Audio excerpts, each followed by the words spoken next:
Hey everyone, this is Tanisha Shekhawat and welcome back to your own channel Neat Marvels। तो बच्चों आज हम biomolecules का जो थोड़ा सा बचा हुआ पार्ट है बट काफ़ी ज़्यादा इंपॉर्टेंट है क्योंकि आज हम पॉलीसैकेराइड्स करने वाले हैं। उसके अलावा हम थोड़ा सा फैटी एसिड्स एंड लिपिड्स भी देखने वाले हैं और सबसे पहले हम जो बहुत बेसिक कॉन्सेप्ट है प्राइमरी एंड सेकेंडरी मेटाबोलाइट्स का वो देखने वाले हैं। तो ये पार्ट थोड़ा सा ट्रिकी है, काफ़ी ज़्यादा इसमें स्ट्रक्चर्स बनाना आता है जो कि काफी ज्यादा डिफिकल्ट हो जाता है बच्चों के लिए टू डाइजेस्ट। तो इसी वजह से हम आज इसको थोड़ा सा अलग से करने वाले ताकि ज्यादा ध्यान दे पाए, ठीक है। तो इसी के साथ हम फटाफट से आज का सेशन जो है वो शुरू कर लेते हैं। तो जैसे कि हमने बोला हम प्राइमरी एंड सेकेंडरी मेटाबोलाइट से आज का सेशन शुरू कर रहे हैं। तो सबसे पहले बहुत ज्यादा जरूरी हो जाता है बच्चा समझना कि एक्चुअली में मेटाबोलाइट्स हैं क्या। तो मेटाबोलाइट्स की अगर हम बात करें तो हम जैसे कि नाम से पता चल रहा है हम बात कर रहे हैं यहाँ पर मेटाबॉलिज्म की। तो हम जब मेटाबॉलिज्म की बात कर रहे हैं दैट इज कैटाबॉलिज्म या फिर एनाबॉलिज्म। अब कैटाबॉलिज्म क्या है? कोई भी रिएक्शन जो लिविंग ऑर्गेनिजम्स में जैसे कि हम में हो रहा है जहां पर टूट रही हैं चीजें, ठीक है। एनाबॉलिज्म जहां पे चीजें बन रही हैं। अब इस सब में जितने भी इन्वॉल्व कंपोनेंट्स होते हैं, प्रोडक्ट्स वगैरह होते हैं, वो सब मेटाबोलाइट्स कहलाएंगे। सारे के सारे केमिकल कंपोनेंट जो इन्वॉल्व होंगे किसमें? मेटाबॉलिक रिएक्शंस में। तो बहुत ही ज्यादा बेसिक सा आई थिंक आपको डेफिनेशन मिल गया होगा आपको अच्छे से समझने के लिए। अगर हम बात करें कि एनसीईआरटी आखिरकार इसके बारे में कैसे डिस्क्राइब करती है तो वो हम एक एक करके देखते हैं। तो अगर हम लिस्ट बनाए बच्चे बायोमोलिक्यूल्स की तो इसमें बहुत सारे, जैसे कि इन्होंने बोला, थाउजेंड्स ऑफ ऑर्गेनिक कंपाउंड्स होंगे जैसे कि अमाइनो एसिड्स, उसके अलावा शुगर्स वगैरह वगैरह। तो ये सब बच्चों जैसे कि हमने बात किया, एक तो हमारे मेटाबॉलिक रिएक्शंस में इन्वॉल्व हैं, हमें एनर्जी प्रोवाइड करते हैं। तो जो जितनी भी हमारी ग्लाइकोलाइसिस साइकिल्स वगैरह हैं, रेस्पिरेशन है, उसमें सब में इन्वॉल्व होते हैं ये सारे। तो वो क्या हो गए? हमारे मेटाबोलाइट्स हो गए। तो इसी वजह से हम क्या बात कर रहे हैं, इसको हम क्या कह देंगे? मेटाबोलाइट्स कह देंगे। अब हम बात करते हैं कि एनिमल टिश्यू में अगर हम प्रेजेंस देखें कि कैसे कैसे कंपाउंड्स होते हैं तो वो सब इन्होंने बोला 9.1 फिगर में है। और अगर आप अपनी एनसीईआरटी की बुक खोल के, अगर आई होप आपने साथ में उसको खोल के रखा हुआ है, तो अगर चेक करें तो 9.1 में बचे amino acid, carbohydrate, fatty acid, nucleic acid, ये सारे जितने भी कंपोनेंट्स हैं उन सबको दिया हुआ है। तो बेसिकली यहाँ पे क्या कहना चाह रहा है कि मेटाबोलाइट्स वो सब हो गए जो हमारे मेटाबॉलिज्म में इन्वॉल्व है, ठीक है। तो आई होप इतना चीज आपको क्लियर है। उसके अलावा हम यहाँ पर उसको प्राइमरी मेटाबोलाइट्स में एज अ प्राइमरी मेटाबोलाइट्स उसको डिस्क्राइब कर रहे हैं। क्यों? क्योंकि वो हमारे शरीर के जितने भी बेसिक कंपोनेंट्स हैं, that is basic cycles, basic processes को चलाने के लिए रिस्पॉन्सिबल हैं। जैसे अगर हमारे बॉडी में ग्लूकोज ना हो तो हमको एनर्जी नहीं मिल पाएगी। तो ग्लूकोज एब्सोल्युटली नेसेसरी हो गया है हमारे लिए। तो ये जितने भी एब्सोल्युटली नेसेसरी होते हैं, जिनका फंक्शन पता होता है किसी भी लिविंग ऑर्गेनिज्म में जो है, उनको हम प्राइमरी मेटाबोलाइट्स बोल देंगे। दैट इज उनकी रिक्वायरमेंट उसी ऑर्गेनिज्म को अच्छे से है, ठीक है। तो आई होप ये चीज आपको क्लियर हो गई हो। प्राइमरी मेटाबोलाइट्स कैसे हो गए? जैसे कि ग्लूकोज, अमाइनो एसिड वगैरह। अब हम इतना ज्यादा समझ क्यों रहे हैं मैम? हमें तो पता था इन सब चीजों के बारे में। क्योंकि हम इससे रिलेटेड एक और चीज आपको इंट्रोड्यूस करने वाले हैं जो कि है सेकेंडरी मेटाबोलाइट्स, जो बहुत ज्यादा इंपॉर्टेंट होता है। नीट में सीधा क्वेश्चन आ जाता है उससे। तो अगर हम सेकेंडरी मेटाबोलाइट्स की बात करें, जो कि मोस्टली हमें प्लांट्स, फंगस एंड माइक्रोब्स, जितने भी हमारे बैक्टीरियाज के कुछ सेल्स हैं, प्लांट सेल्स, इन सब में पाए जाते हैं। तो वो क्या हो गए बच्चे? ऐसे थाउजेंड्स कंपोनेंट्स हैं other than the primary components. अब primary other than the primary metabolites, तो जैसे हमने डिस्कस किया अमाइनो एसिड्स, कार्बोहाइड्रेट्स, फैट्स, ये सब प्राइमरी मेटाबोलाइट्स हो गए। बट हमारे जितने भी प्लांट, फंगस और माइक्रोबियल सेल्स हैं उनमें काफी सारे इनके अलावा भी कंपाउंड्स पाए जाते हैं जिनको हम सेकेंडरी मेटाबोलाइट्स बोल रहे हैं। और अगर हम एग्जांपल देखें तो जैसे alkaloids, flavonoids, rubber, essential oils, antibiotics, coloured pigments, scents, gums and spices. तो बच्चों आपने देखा होगा बहुत ज्यादा स्टिकी सब्सटेंस रिलीज हो रहे होते हैं, रेजिन्स वगैरह रिलीज हो रहे होते हैं प्लांट से। उन सब चीजों की क्या प्लांट को रिक्वायरमेंट है? क्या प्लांट अपना जो regular day to day metabolism है, नॉर्मल ग्रोथ के प्रोसेसेस हैं, वो उन रेजिन, गम के बिना कर पाएगा? तो हाँ जी, बिल्कुल कर पाएगा। उसको एक्चुअली में जरूरत नहीं है, उसको जरूरत है फूड की, स्टार्च की।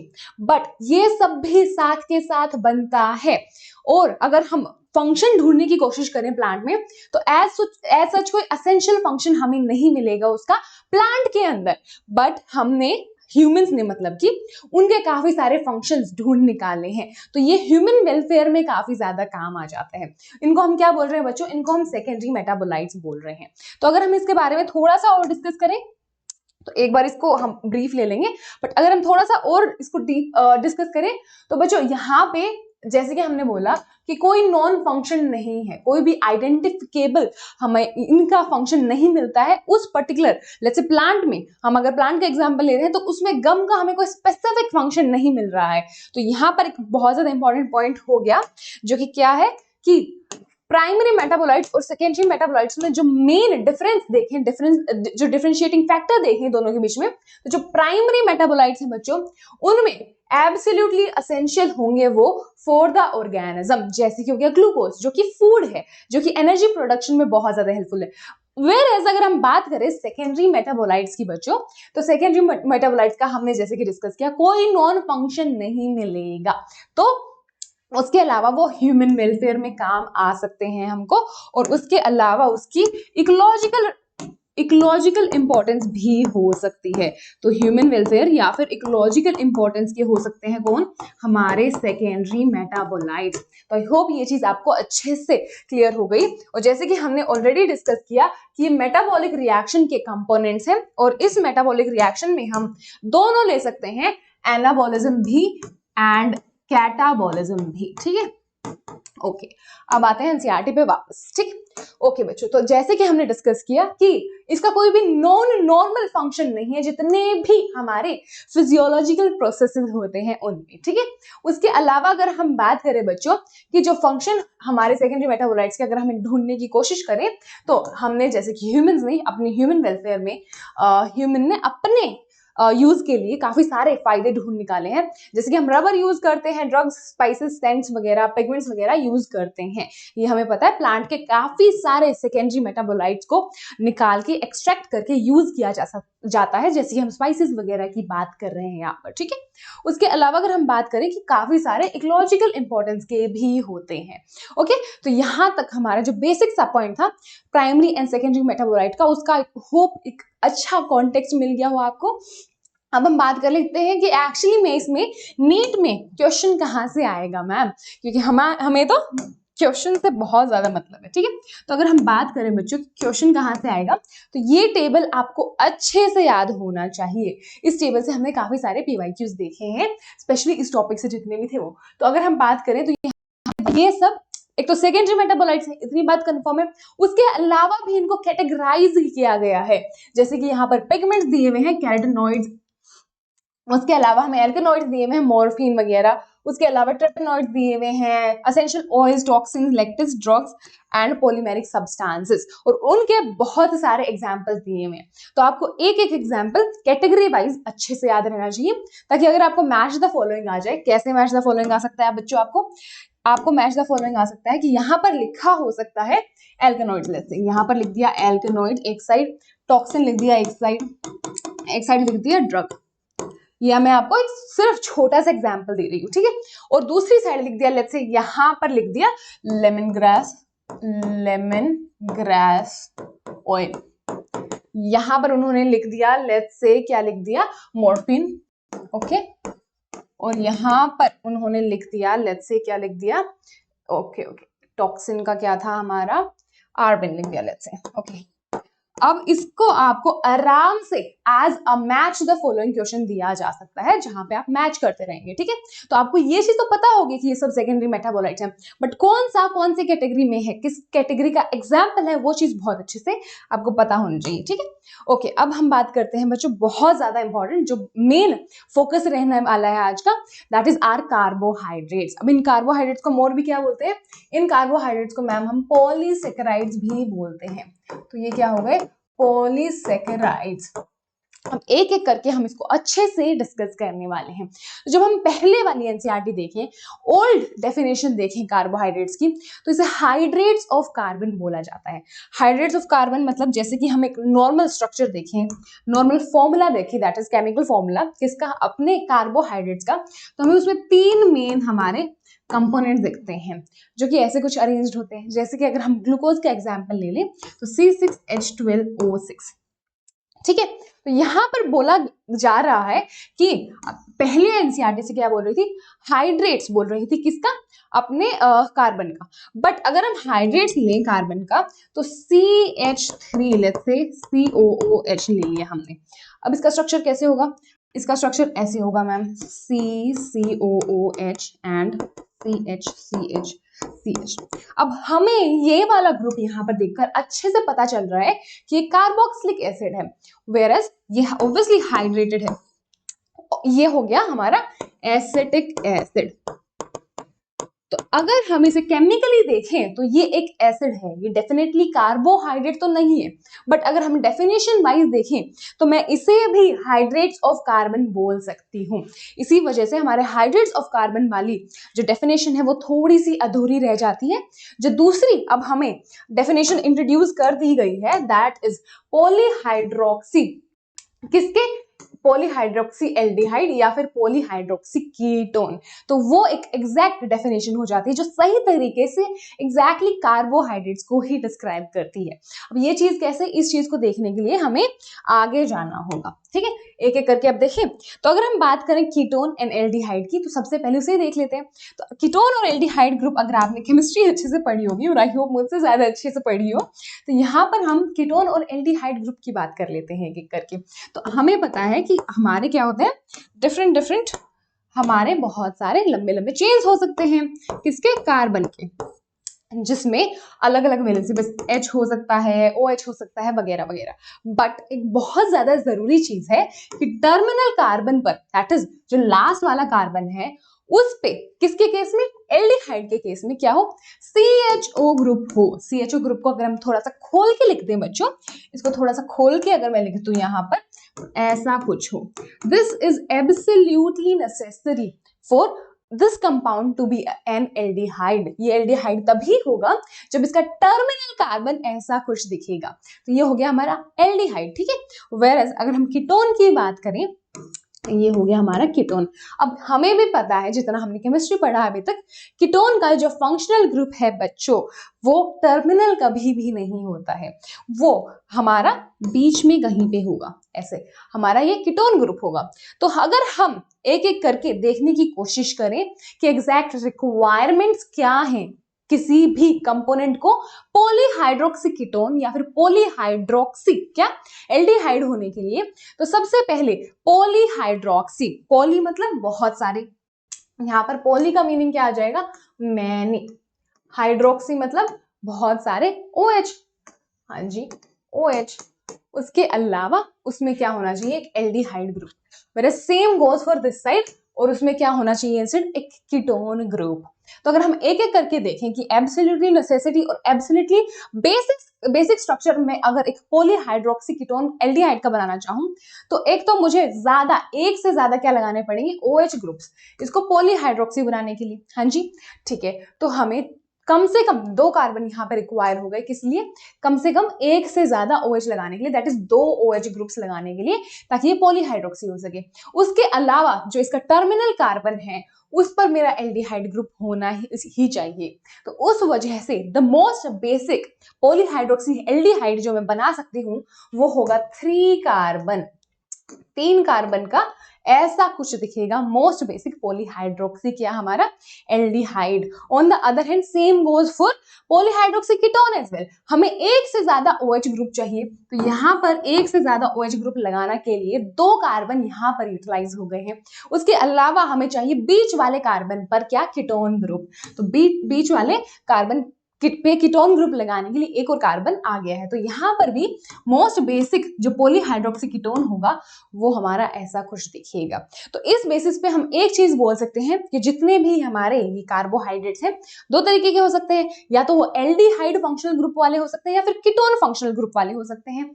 अब जितने भी हमारे ये पॉलीहाइड्रोक्सी एल्डिहाइड है इसको हम कॉमन लैंग्वेज में क्या बोल सकते हैं, और इसको हम एल्डोज भी बोलते हैं बच्चों। तो ये क्या हो गया, ये एक एल्डोज हो गया।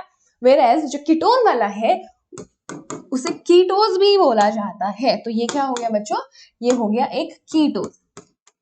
तो आई होप ये आप एक बेसिक सा अंडरस्टैंडिंग ले चुके हैं, एक बेसिक जनरल स्ट्रक्चर का, किसके, कीटोज और एंडोजेस का। दो तरीके के on the basis of functional group हमारे कार्बोहाइड्रेट्स हो सकते हैं, ठीक है। तो आई होप ये बेसिक सी चीज आपको अच्छे से समझ में आ गई हो, क्योंकि फर्दर जितने भी हमारे स्ट्रक्चर्स बनेंगे, ग्लूकोज के स्ट्रक्चर, राइबोज के स्ट्रक्चर्स, उनमें बहुत ज्यादा जरूरी होगा इन फंक्शनल ग्रुप कार्बन की अरेंजमेंट का अंडरस्टैंडिंग रखना, ठीक है। तो हम ये वाला पार्ट अच्छे से समझ चुके हैं कि पॉलीहाइड्रोक्सी एल्डिहाइड या कीटोन होगा, और हमने जो अच्छे से समझ लिया है वो है कि मोस्ट बेसिक में भी कम से कम 3 कार्बन तो होंगे ही। तो 3 कार्बन प्लस का स्ट्रक्चर हमारा हो सकता है along with functional groups ketone या फिर एल्डिहाइड, और उसमें एक से ज्यादा OH ग्रुप भी होंगे, ठीक है।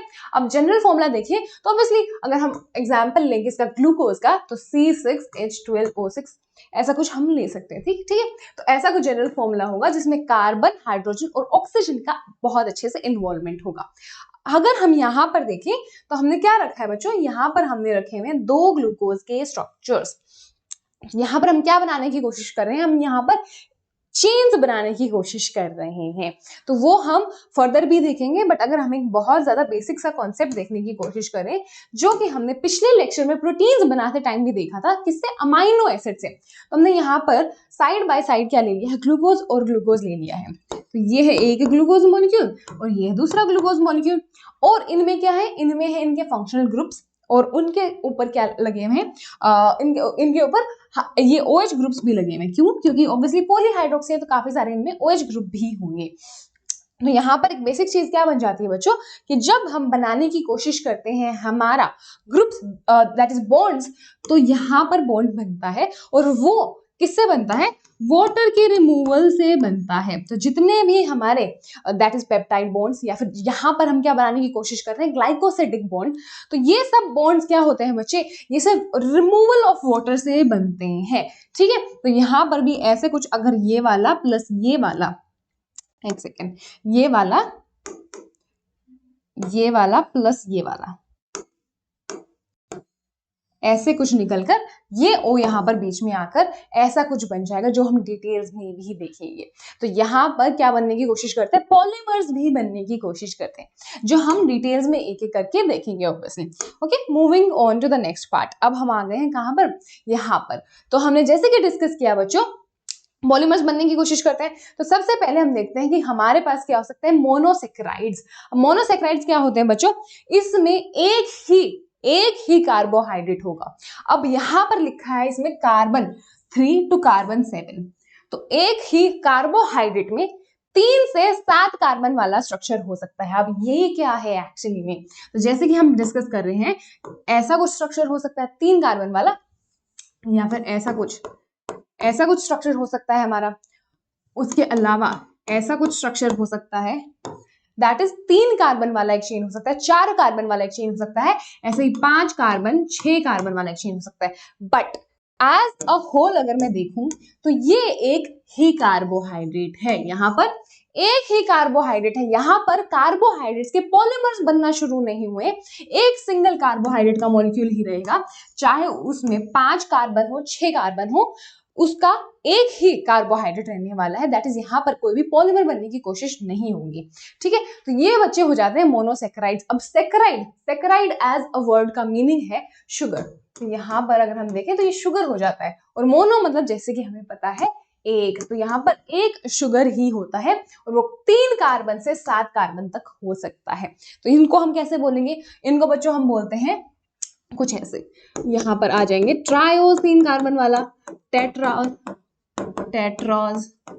एंड पेंटोज, हेक्सोज, हेप्टोज, ऐसे कुछ क्या कहलाते हैं, हमारे स्ट्रक्चर्स कहलाते हैं, ठीक है। ऑन द अदर हैंड अगर हम एक और जो ग्रुप हमने क्लासिफिकेशन की कोशिश की है, ओलिगोसेक्राइड्स बोल रहे हैं हम। अब यहाँ पर क्या हो जाता है, पॉलीमराइजेशन शुरू हो जाती है। जैसे कि हमने डिस्कस किया कि यहाँ पर हमारे पास था 5 कार्बन वाला, जैसे 6 कार्बन वाला क्या एक कार्बोहाइड्रेट, उसने क्या बना लिया, ऐसा कुछ बना लिया। एक सेकेंड बच्चों, उसने क्या बना लिया, ऐसा कुछ बना लिया।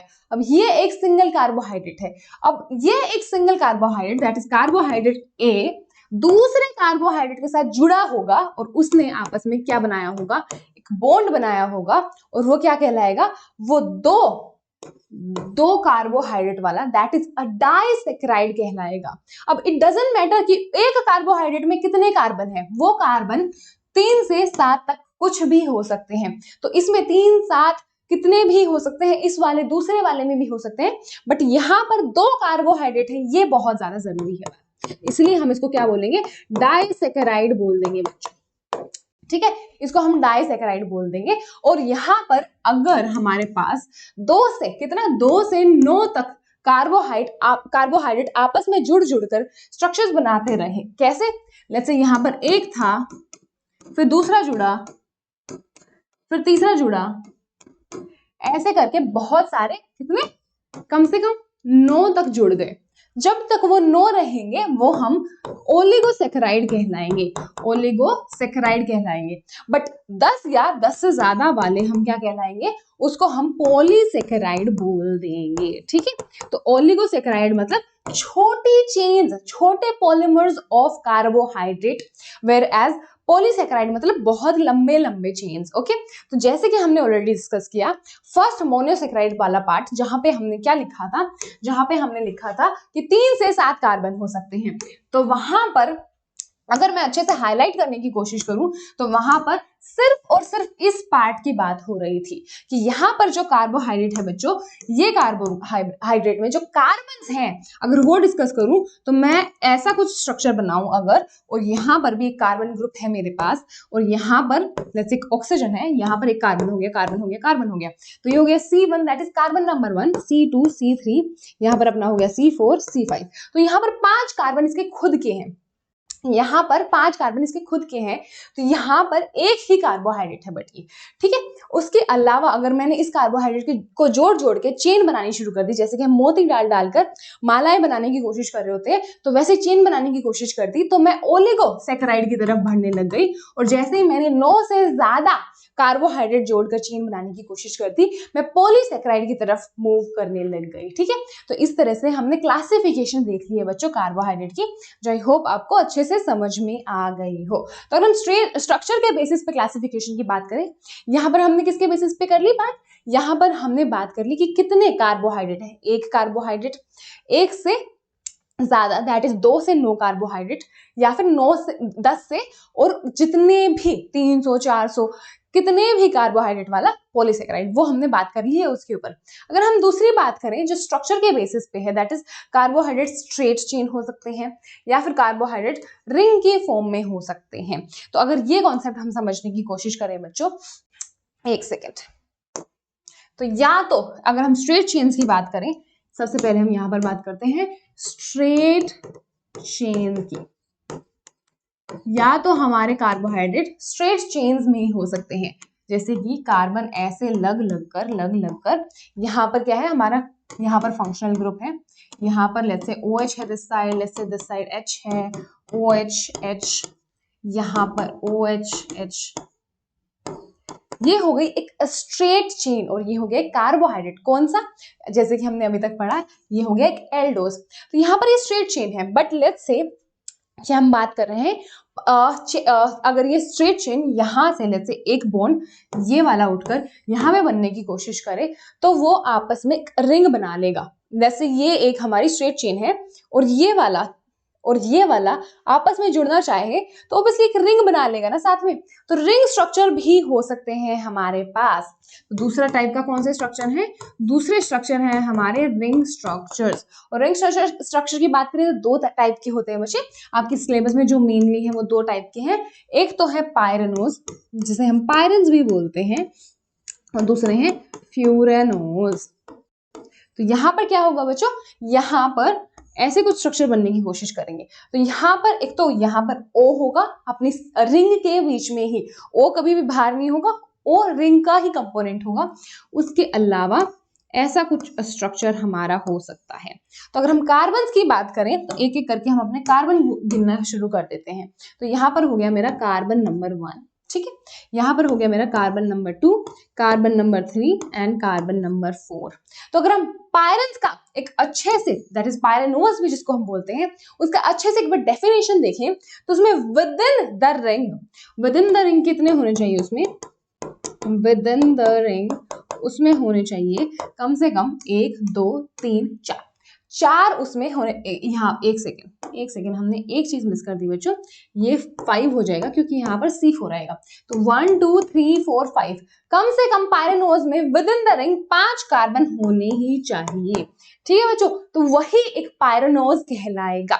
उसके अलावा उसमें बाहर भी कार्बन हो सकते हैं, जैसे कि अगर मैं यहाँ पर एक कार्बन ग्रुप अटैच करने की चाहूँ तो वो भी मैं अटैच कर पाऊंगी। बट अगर मैं विद इन द रिंग बात करूँ तो ऑब्वियसली ऐसा स्ट्रक्चर है बच्चों, ऐसा स्ट्रक्चर है और बीच में एक ऑक्सीजन है ही, तो बचे हुए सब कोनों पे अगर कार्बोहाइड्रेट है 1 2 3 4 5 तो 5 विद इन द रिंग होंगे ही होंगे। ठीक है, तो ये हो गए हमारे पायरेनोज। अगर हम फ्यूरानोज की बात करें, दैट इज फ्यूरन्स, तो उनका स्ट्रक्चर होता है बच्चे ऐसा कुछ। तो उसमें यहाँ पर हमारा ऑक्सीजन होगा ही होगा और यहाँ पर अगर हम ऐड करना शुरू कर दें हमारे कार्बन और उनको गिनना शुरू कर दें तो हर एक कोने पे एक एक कार्बन, फिर से C1 C2 C3 and C4। तो विद इन द रिंग एक फ्यूरन में कितने हो गए बच्चों? 4 कार्बन हो गए। तो आई होप ये चीज आपको अच्छे से क्लियर हो गई हो। ये थे हमारे 2 टाइप के रिंग वाले स्ट्रक्चर्स जो हम एक एक करके आगे करके देखेंगे, क्योंकि हमारे राइबोज और ग्लूकोज में ये स्ट्रक्चर्स होने वाले हैं। ठीक है, तो विद इन द रिंग कितने हो गए?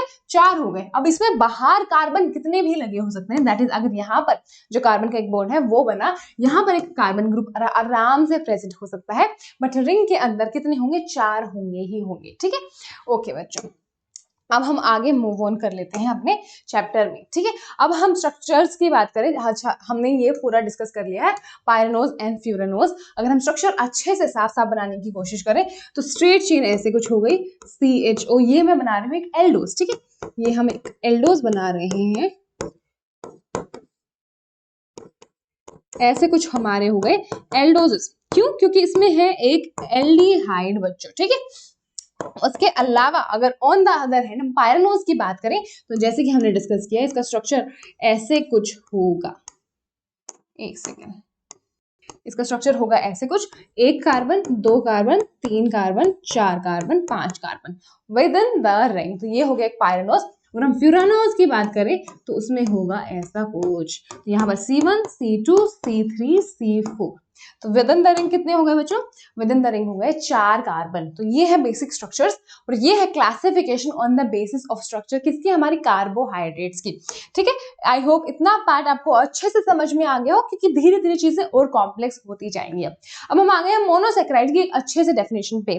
तो हम जैसे कि हमने बात किया था कि मोनोसेक्राइड्स होते हैं, ओलिगोसेक्राइड्स होते हैं एंड हमारे पॉलीसेक्राइड्स होते हैं। ठीक है, हम मोनोसेक्राइड पे आ जाएं और मोनोसेक्राइड का सबसे बेसिक सा एग्जांपल देखें तो वो है हमारे एनसीईआरटी में ग्लूकोज। तो ग्लूकोज को अच्छे से अगर हम समझने की कोशिश करें, स्ट्रक्चर को बनाने की कोशिश करें और अच्छे से उसको याद करने की कोशिश करें, क्योंकि एनसीईआरटी में सीधा स्ट्रक्चर तो दे दिया है, अब आप उसको रट तो नहीं लोगे ना, रट के जाओगे तो भूल जाओगे। अगर हम उसको समझ के जाएंगे तभी हम उसको अच्छे से याद रख पाएंगे ना। तो हम एक एक करके अच्छे से स्ट्रक्चर देख लेते हैं। तो सबसे पहली बात कि ग्लूकोज क्या है? हमारा हेक्सोज है बच्चों। ग्लूकोज हमारा हेक्सोज है। तो इसमें कितने हो गए? 6 कार्बन हो गए। ये एक इन्फॉर्मेशन बहुत ज्यादा जरूरी है जाननी। उसके अलावा ये है एक एल्डोज। एल्डोज मतलब पॉलीहाइड्रोक्सी एल्डिहाइड। तो मुझे इसका फंक्शनल ग्रुप भी पता चल गया, तो ये इसमें फंक्शनल ग्रुप एल्डिहाइड होगा बच्चों। उसके अलावा बहुत ज्यादा जरूरी जो कि डिफरेंशिएटिंग फैक्टर होता है मेरे ग्लूकोज का, वो ये है कि जो थर्ड कार्बन है इसका, जिसका थर्ड कार्बन होगा उसी पे क्या होगा? H राइट साइड पे प्रेजेंट होगा। तो उसी में हमारा H राइट साइड पे प्रेजेंट होगा। तो एक एक करके अगर हम स्ट्रक्चर्स बनाने की कोशिश करें ग्लूकोज की तो वो देख लेते हैं बच्चों। ठीक है, ओके। तो हमने जैसे कि डिस्कस किया कि सबसे पहले इसमें 6 कार्बन होंगे, 1 2 3 4 5 6। इतनी बात बेसिक है? हाँ जी, ठीक है। उसके अलावा हमने डिस्कस किया कि इसमें क्या होगा बच्चों? इसमें होगा CHO ग्रुप, दैट इज ये एक एल्डोज है। अगर इसको दूसरे कलर से लिखें ताकि आपको चीजें क्लियर रहें, तो ये हमारा हो गया CHO group, that is aldehyde. अगर मैं इसको खोलकर और बनाने की कोशिश करूं तो यहाँ पर ऑक्सीजन लग गया और यहाँ पर हमारा क्या लग गया? हाइड्रोजन लग गया। ठीक है, अब इसने बोला है कि ये है हमारा C1 C2 C3 C4 C5 and C6। Okay इतनी बात हमने डिस्कस की। बहुत ज्यादा जरूरी चीज इसने बोली है, थर्ड कार्बन पे हाइड्रोजन राइट साइड में प्रेजेंट होगा।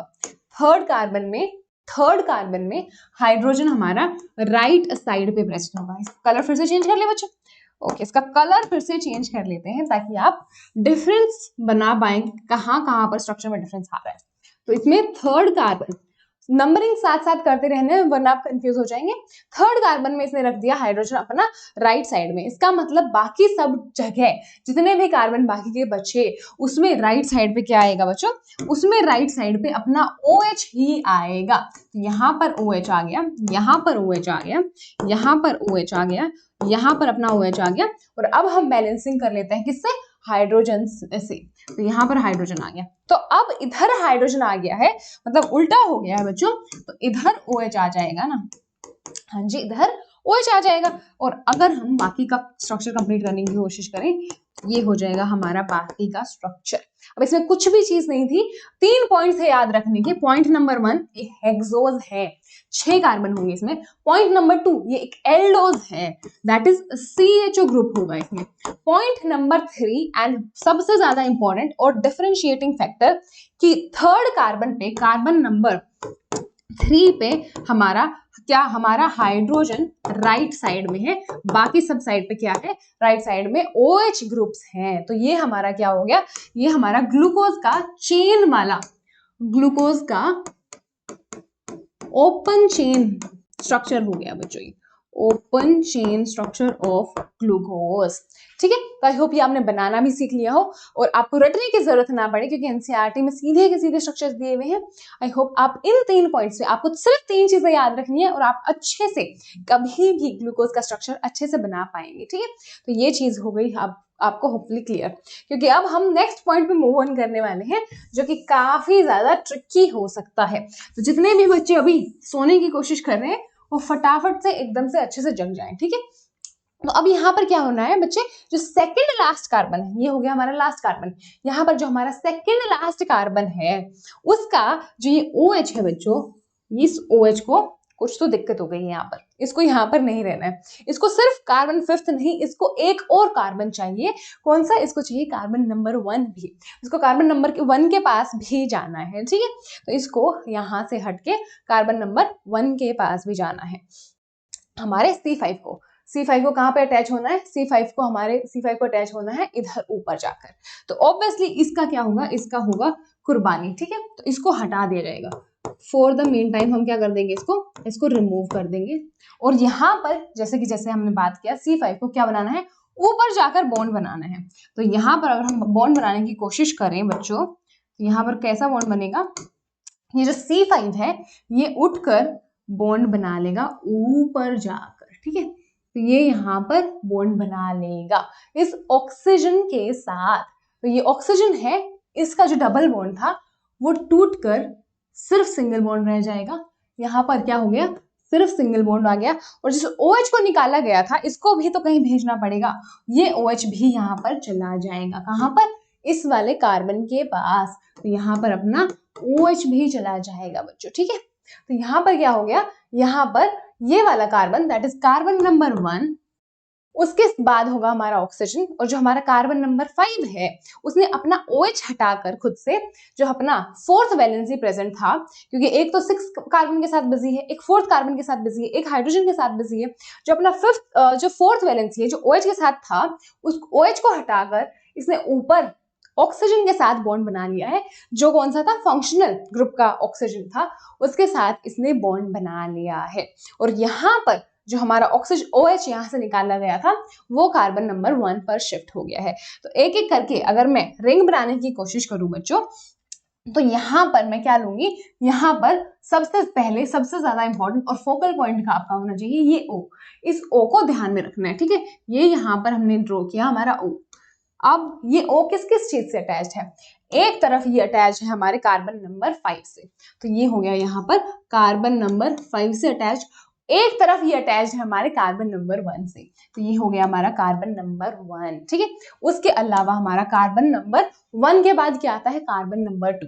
तो यहाँ पर हमारा कार्बन नंबर 2 आ गया। कार्बन 2 के बाद कार्बन 3 बच्चों, यहाँ पर आ गया हमारा कार्बन 4 और कार्बन 4 वापस से कहाँ अटैच है, कार्बन 5 से, तो कार्बन 5 अटैच है। अब इस कार्बन 6 कहाँ चला गया मैम, इसको उठा के फेंक दिया हमने, इसको उठा के फेंका नहीं है बच्चों। जैसे कि हम यहाँ पर देख पा रहे हैं कि जो कार्बन नंबर 5 है उससे कार्बन नंबर 6 अटैच है, तो कार्बन नंबर 6 के ऊपर क्या लग जाएगा हमारा, कार्बन नंबर 5 पे क्या लग जाएगा हमारा, कार्बन नंबर 6 वाला group, that is COOH, CH2OH। क्यों, क्योंकि एक तरफ यहाँ पर हमने मिस कर दिया, क्योंकि नीचे है, एक तरफ है यहाँ पर हमारा H, एक तरफ है H और एक तरफ है हमारा OH, जो कि वैलेंसी जो हमें पूरी करनी है, तो एक तरफ तो OH होना ही चाहिए, उसके अलावा वैलेंसी पूरे करने के लिए एक तरफ H और एक तरफ H। CH2OH हमारा दैट इज कार्बन नंबर 6 यहाँ पर चला गया है, ठीक है बच्चों। और नीचे हमारा क्या है, हाँ जी ये पूरा हो गया, ठीक। अब अगर हम बात करें कि जो ये हमारे इधर OH और H हैं, इनको कहाँ कहाँ लगाना है, तो हमें देखना होगा हमारे राइट साइड पे कौन से ग्रुप्स प्रेजेंट है। तो राइट साइड पे यहाँ पर हमारे पास OH प्रेजेंट है, H प्रेजेंट है, OH प्रेजेंट है।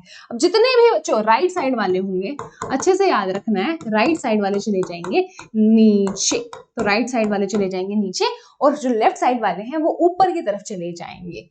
तो अगर हम एक एक करके लगाने की कोशिश करें इनको, C1 पे क्या है बच्चों, C1 पे हमारे पास है राइट साइड में OH, एक सेकेंड, अगर हम सिर्फ और सिर्फ डिफरेंशिएटिंग, हाँ राइट साइड में हमारे पास OH और लेफ्ट साइड में हमारे पास H।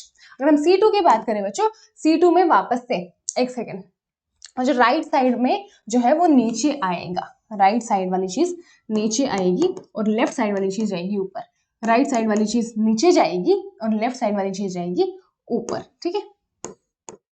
अब यहाँ पर ये वाला कार्बन जो कि है C3 कार्बन, वो बहुत ज्यादा इंपॉर्टेंट आ जाता है, क्योंकि यही डिफरेंट होता है। जैसे कि हमने बात किया था C3 पे ही डिफरेंस आता है, C3 पे ही क्या डिफरेंस आता है कि जो OH है वो होगा लेफ्ट साइड पे और H है वो होगा राइट साइड पे। तो सिर्फ यहाँ पर उल्टा होगा बच्चों, यहाँ पर क्या होगा, C3 पे कार्बन हाइड्रोजन, C3 पे हमारा हाइड्रोजन आएगा नीचे की तरफ और हमारा OH ग्रुप है वो लग जाएगा ऊपर की तरफ। C4 पे जैसे कि हमने ऑलरेडी डिस्कस किया था कि जो हमारा OH ग्रुप है वो जाएगा नीचे की तरफ और हाइड्रोजन ग्रुप है वो है ऊपर की तरफ।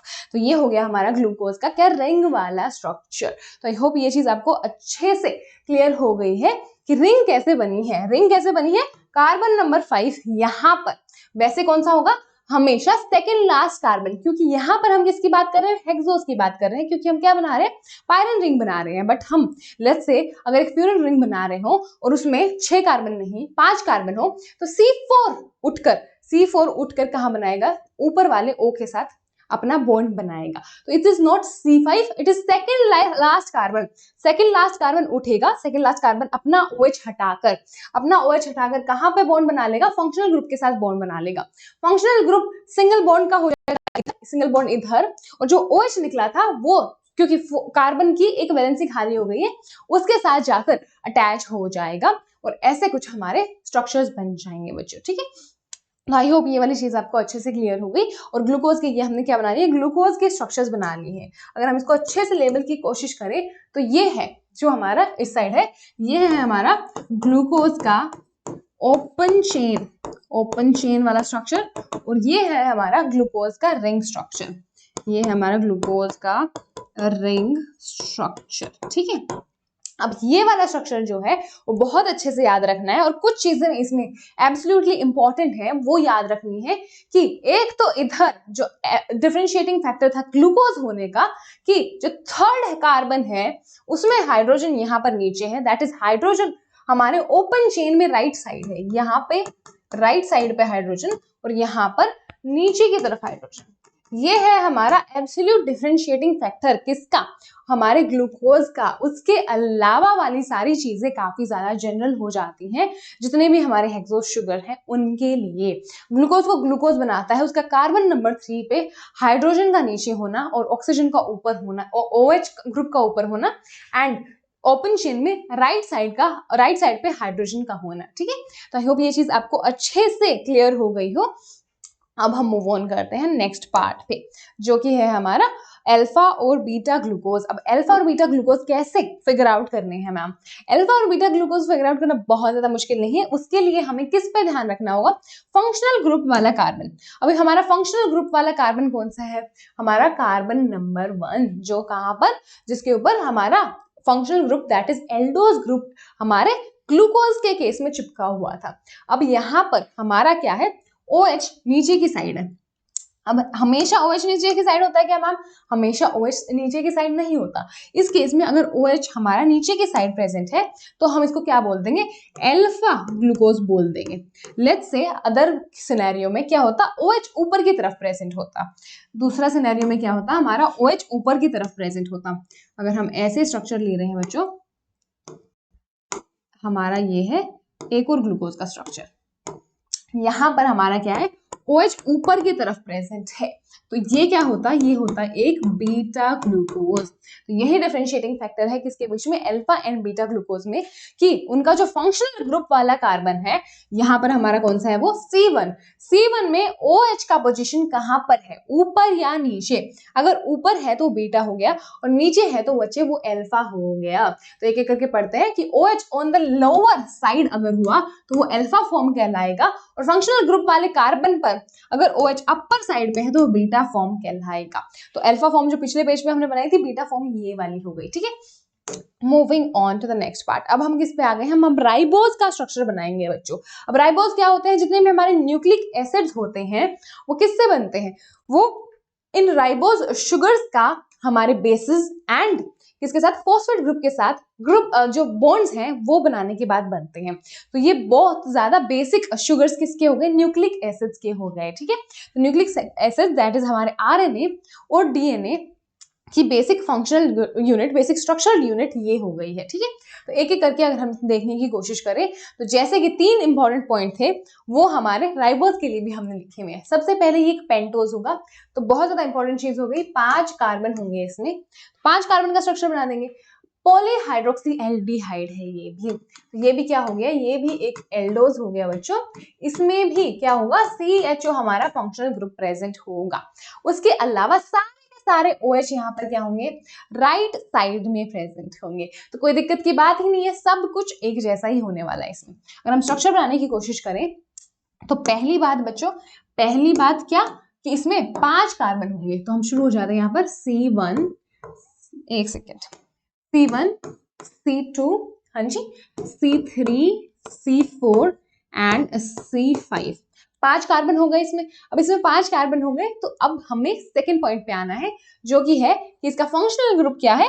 एल्डोज। ये एक एल्डिहाइड है, तो फंक्शनल ग्रुप इस पे हमने ऐसे लगा दिया। ओके, अब हमारी जो थर्ड मोस्ट इंपॉर्टेंट बात बोली थी कि सारे के सारे OH राइट साइड पे हैं। तो इधर भी OH, इधर भी OH, इधर भी OH, इधर भी हमारा OH। बाकी अब हम वैलेंसी भर देते हैं किससे? हाइड्रोजन से। बाकी जगह हम लगा देते हैं हमारे हाइड्रोजन ग्रुप्स। ओके बच्चों, अब एक एक करके क्या देखते हैं, जैसे कि हमने रिंग स्ट्रक्चर देखा था, क्योंकि ये हमारा राइबोज का ओपन चेन स्ट्रक्चर पूरा हो गया है। अब हम रिंग स्ट्रक्चर बनाने की कोशिश करते हैं। तो अगेन क्या होगा? इसमें सेकेंड लास्ट कार्बन वापस से इन्वॉल्व होगा। तो यहाँ पर हमारा सेकेंड लास्ट कार्बन वापस से उठेगा, ठीक है। तो हमारा second last carbon that is carbon number 4 इस केस में वापस से उठेगा और बॉन्ड बनाएगा किसके साथ? इस वाले O के साथ। तो यहां से ये वाला OH रिमूव होकर ऊपर वाले कार्बन पे चला जाएगा, और ये वाला ऑक्सीजन के जो डबल बॉन्ड है यहाँ पर वो सिंगल बॉन्ड में कन्वर्ट हो जाएगा। तो यहाँ पर क्योंकि हमें ऑक्सीजन के साथ इक्विवेलेंसी की जरूरत है, क्योंकि हमें यहाँ पर क्या अटैच करना है? हमारा C4 अटैच करना है। तो यहाँ पर हमारे ऑक्सीजन के साथ भी हमको इक्विवेलेंसी की जरूरत है, और कार्बन के पास फिर इक्विवेलेंसी बन जाती है। तो वहां पर जो हमारा हटाया गया OH है वो आसानी से जा सकता है। तो ये C4 यहाँ पर अटैच हो गया, और ये जो OH निकला था ये क्या हो गया? ये यहाँ से उठकर यहाँ पर इस वाले कार्बन के साथ अटैच हो गया। तो अब हम एक एक करके देखते हैं किसको? O को वापस से फोकल पॉइंट रखते हुए। O को हमें क्या रखना है? O को हम फोकल पॉइंट रखेंगे वापस से। तो हम यहाँ पर सबसे पहले क्या ड्रॉ कर लेते हैं? O ड्रॉ कर लेते हैं। तो बीचों बीच हमारा इस स्ट्रक्चर में क्या होगा? O होगा। अब O किस किस के साथ अटैच है? O है हमारा सबसे पहले C1 के साथ अटैच, दूसरी साइड C4 के साथ अटैच्ड है, तो यहाँ पर C4 आ जाएगा। अब C1 किसके साथ अटैच है? C1 है C2 के साथ अटैच। C2 किसके साथ अटैच है बच्चों? C2 है C3 के साथ अटैच, और C3 अल्टीमेटली C4 के साथ अटैच है। अब C4 के पास और क्या आ जाता है बच्चों?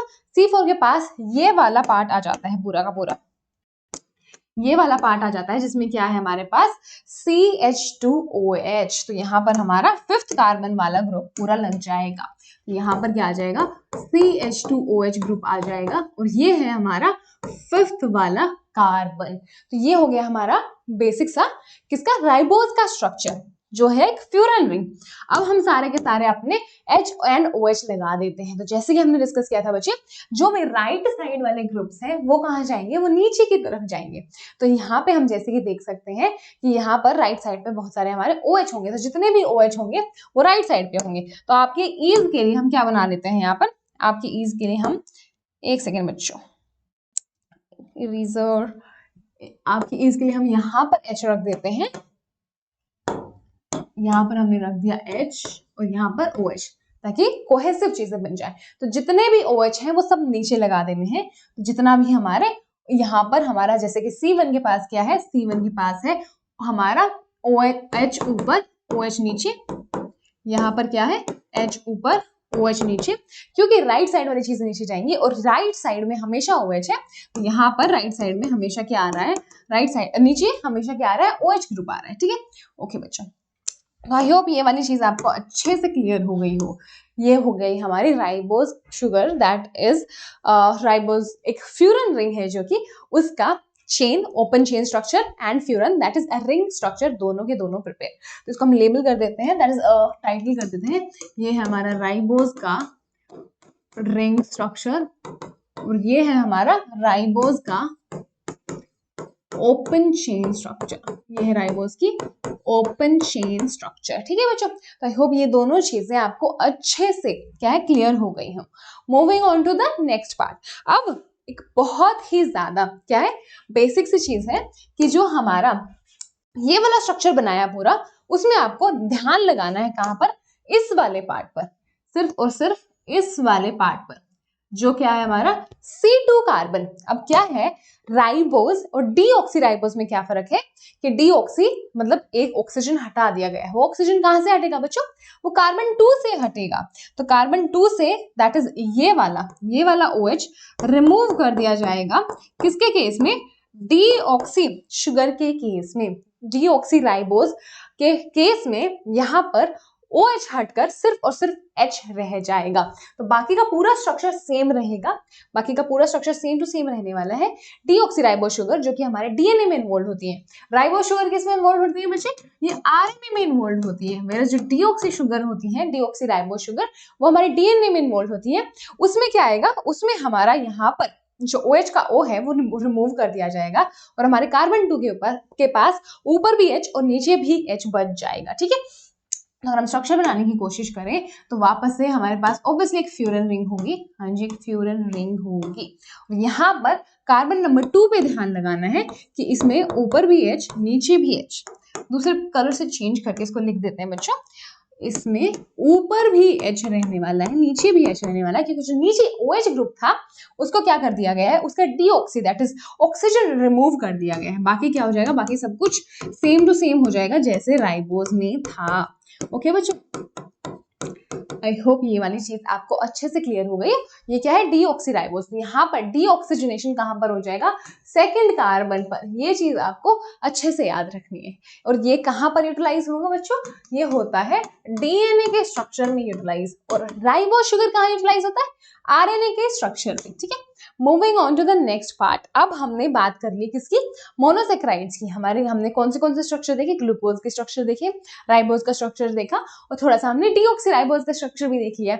अब हम आ गए ओलिगोसेक्राइड्स पे, मतलब कि हम बॉन्ड्स बनाना शुरू कर देंगे, ग्लाइकोसिलिक बॉन्ड हमारे मोनोसेक्राइड स्ट्रक्चर्स के बीच में। तो सबसे पहले हम जो 3 बेसिक वाले प्रेजेंट हैं, और हमारे ओल्ड एनसीईआरटी में इसके बारे में काफी डिटेल्स में होता था, अभी वो रिमूव कर दिया गया है पोर्शन। बट हम एक ब्रीफ देख लें अगर, कि जो कॉमन ओलिगोसेक्राइड्स हम पढ़ते हैं इस लेवल पे, वो है सबसे पहले माल्टोज। माल्टोज किससे बनता है बच्चे? माल्टोज 2 अल्फा ग्लूकोज से बनता है। अल्फा ग्लूकोज मतलब OH ग्रुप उसमें नीचे की तरफ है। लैक्टोज एक बीटा ग्लूकोज और एक बीटा गैलेक्टोज की मदद से बनता है। अब गैलेक्टोज क्या है? गैलेक्टोज भी एक तरीके का क्या है? शुगर है बच्चों। जैसे ग्लूकोज एक शुगर है, रिंग स्ट्रक्चर बनता है, ओपन स्ट्रक्चर बनता है, सब कुछ आपकी एनसीईआरटी में दिया नहीं गया है इसलिए आपको करने की जरूरत नहीं है, बट गैलेक्टोज भी एक तरीके का शुगर है। तो एक बीटा ग्लूकोज और एक बीटा गैलेक्टोज मिलकर हमको क्या दे देते हैं? लैक्टोज दे देते हैं। ओके, और उसके अलावा एक अल्फा ग्लूकोज और एक बीटा फ्रक्टोज। अब फ्रक्टोज अगेन क्या है? एक मोनोसेक्राइड, एक शुगर, ग्लूकोज की तरह ही, गैलेक्टोज की तरह ही है। ठीक है, और वो क्या देंगे मिलकर? वो हमें सुक्रोज देंगे। अब ये मिल कैसे रहे हैं वो चीज हम एक एक करके देख लेते हैं। किसकी मदद से? इस माल्टोज की मदद से। इस माल्टोज को हम बनाने की कोशिश कर लेते हैं, इवन तो आपकी एनसीईआरटी में नहीं दी है, बट अगर हम ग्लाइकोसिडिक बॉन्ड बनाने की कोशिश करते हैं तो उसको हम माल्टोज के स्ट्रक्चर को बनाने के साथ साथ देख लेते हैं। ठीक है, तो यहाँ पर हम ग्लाइकोसिडिक बॉन्ड बनाएंगे बिटवीन 2 ग्लूकोज। कौन से वाले ग्लूकोज? 2 अल्फा ग्लूकोज हमने यहाँ पर ले लिए हैं।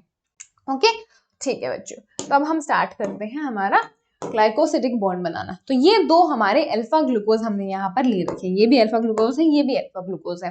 कैसे पता चल रहा है? OH दोनों में नीचे की साइड है। अब क्या होगा?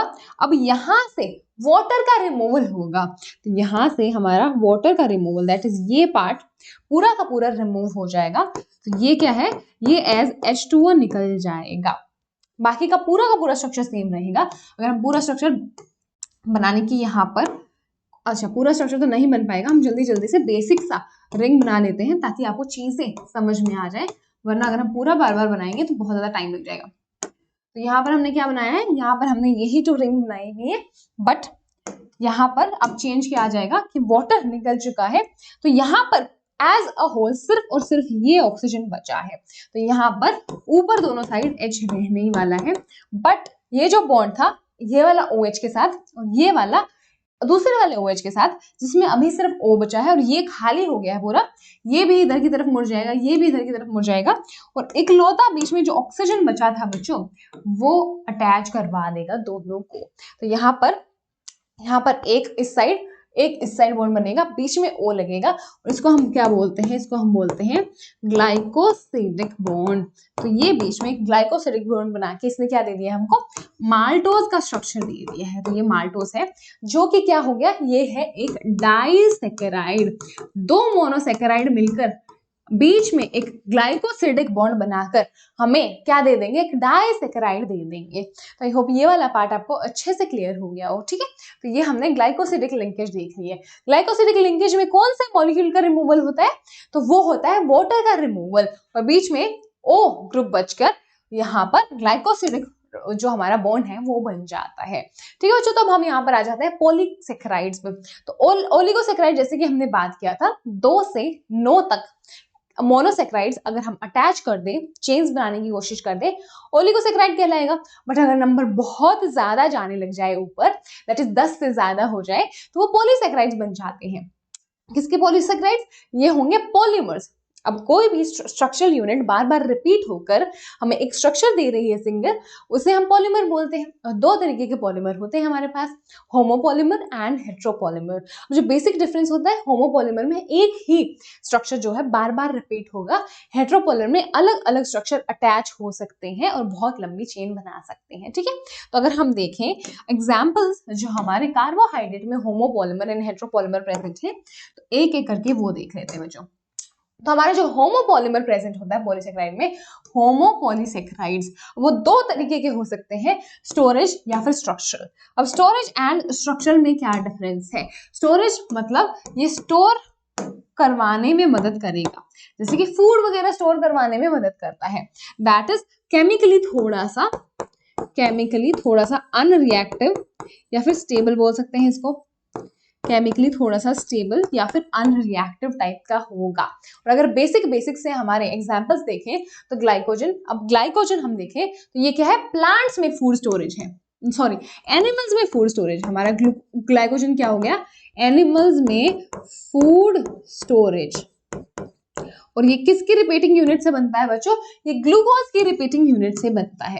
जैसे कि हमें पता है कि जो मोस्ट बेसिक फूड यूनिट जो हमारी बॉडी एब्जॉर्ब करती है वो ग्लूकोज। अब हमारी बॉडी को जैसे स्टोर करना है सारे के सारे जितना भी हमारा एनर्जी का जो भी पूरा ग्लूकोज पड़ा हुआ है उसको, तो वो उसको ग्लाइकोजन्स में कन्वर्ट करना शुरू कर देगी। दैट इज ग्लूकोज को रिपीट कर करके उसकी लंबी चेन्स बनाकर हमको ग्लाइकोजन की फॉर्म में दे देगी और स्टोर कर देगी बॉडी के अलग अलग पार्ट्स में, ताकि जब भी एनर्जी की रिक्वायरमेंट है इन ग्लाइकोजन को ब्रेक डाउन करके ग्लूकोज की फॉर्म में निकालकर ग्लूकोज का फर्दर मेटाबॉलिज्म करके एटीपी निकाल सके। तो ये हो गया हमारा फूड स्टोरेज किसमें? एनिमल्स में।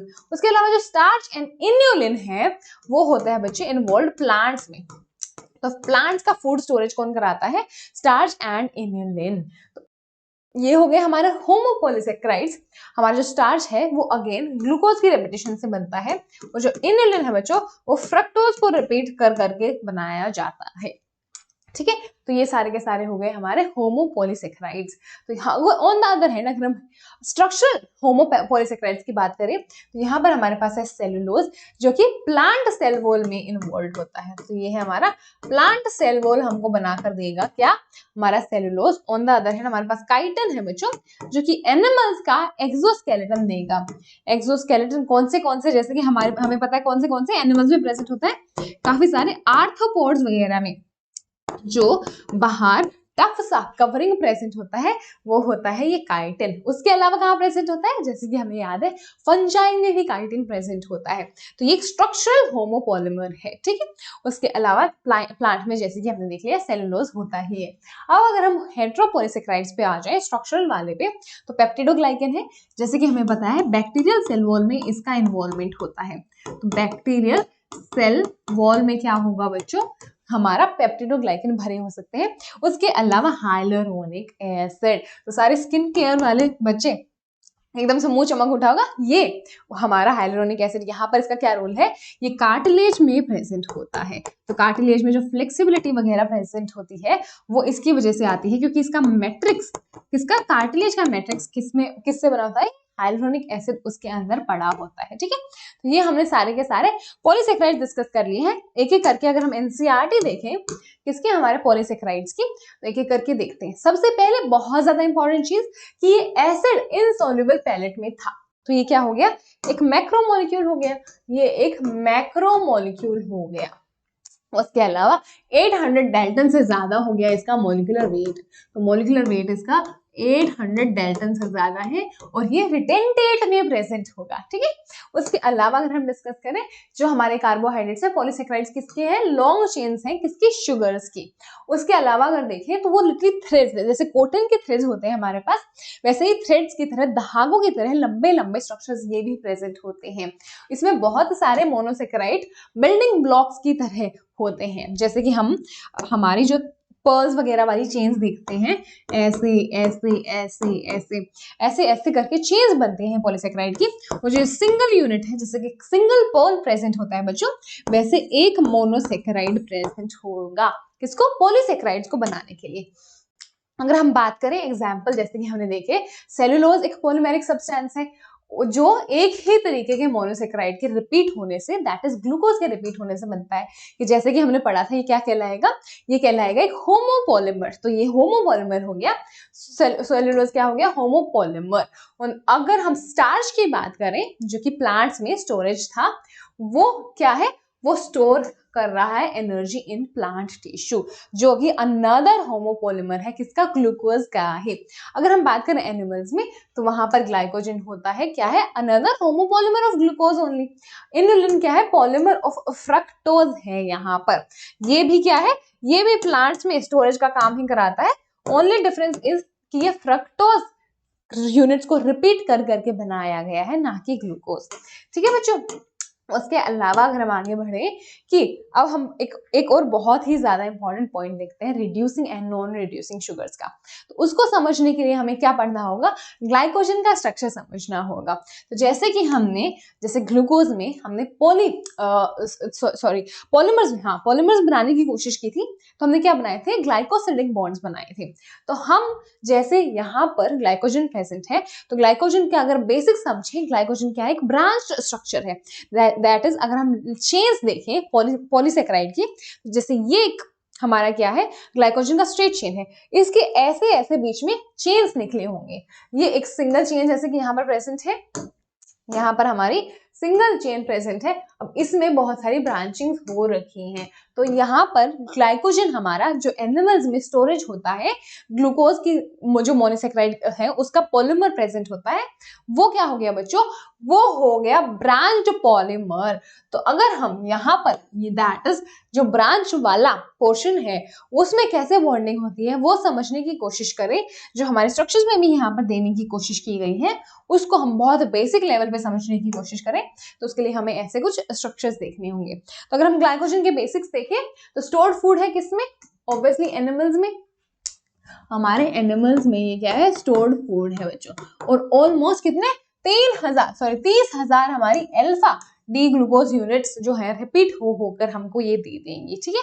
अब अगर हम ब्रांचिंग की बात करें कि ब्रांचिंग कैसे होती है, तो ब्रांचिंग सबसे पहले दो तरीके के बॉन्ड प्रेजेंट होंगे हमारे पास कौन सा होगा, स्ट्रेट होगा, जो कौन सा है हमारा अल्फा 1,4 होगा, दैट इज जो ये वाला पार्ट है, एक सेकंड हमने स्ट्रक्चर बनाया हुआ है, हाँ जी, जो ये वाला पार्ट है, अब अगर ये एक ग्लूकोज है, ये ग्लूकोज है, तो ये वाला जो ग्लाइकोसिडिक बॉन्ड है वो कौन सा हो गया बच्चों, वो अल्फा 1,4 हो गया।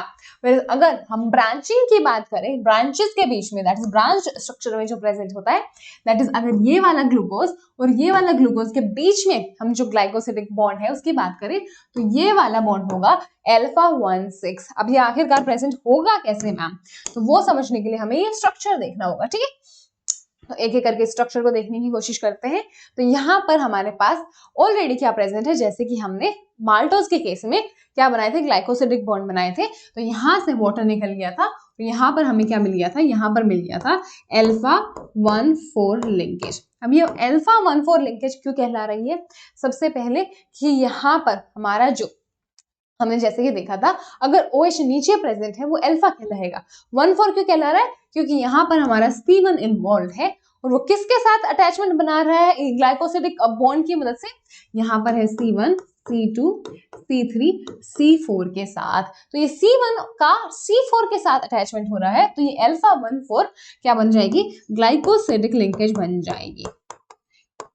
ऑन द अदर हैंड अगर हमारा C4 एक बार C1 के साथ इन्वॉल्व हो गया है, तो अब एक और तो ग्लाइकोसिडिक बॉन्ड नहीं बन सकता है इसके साथ, बट हमें तो ब्रांचिंग करनी है, तो एक ही ग्लूकोज के साथ हमें एक और ग्लूकोज चिपकाना पड़ेगा। एक तो ऑलरेडी हो गया, अब हमें एक और चिपकाना पड़ेगा, क्योंकि हमें यहाँ पर ब्रांच बनानी है बच्चों।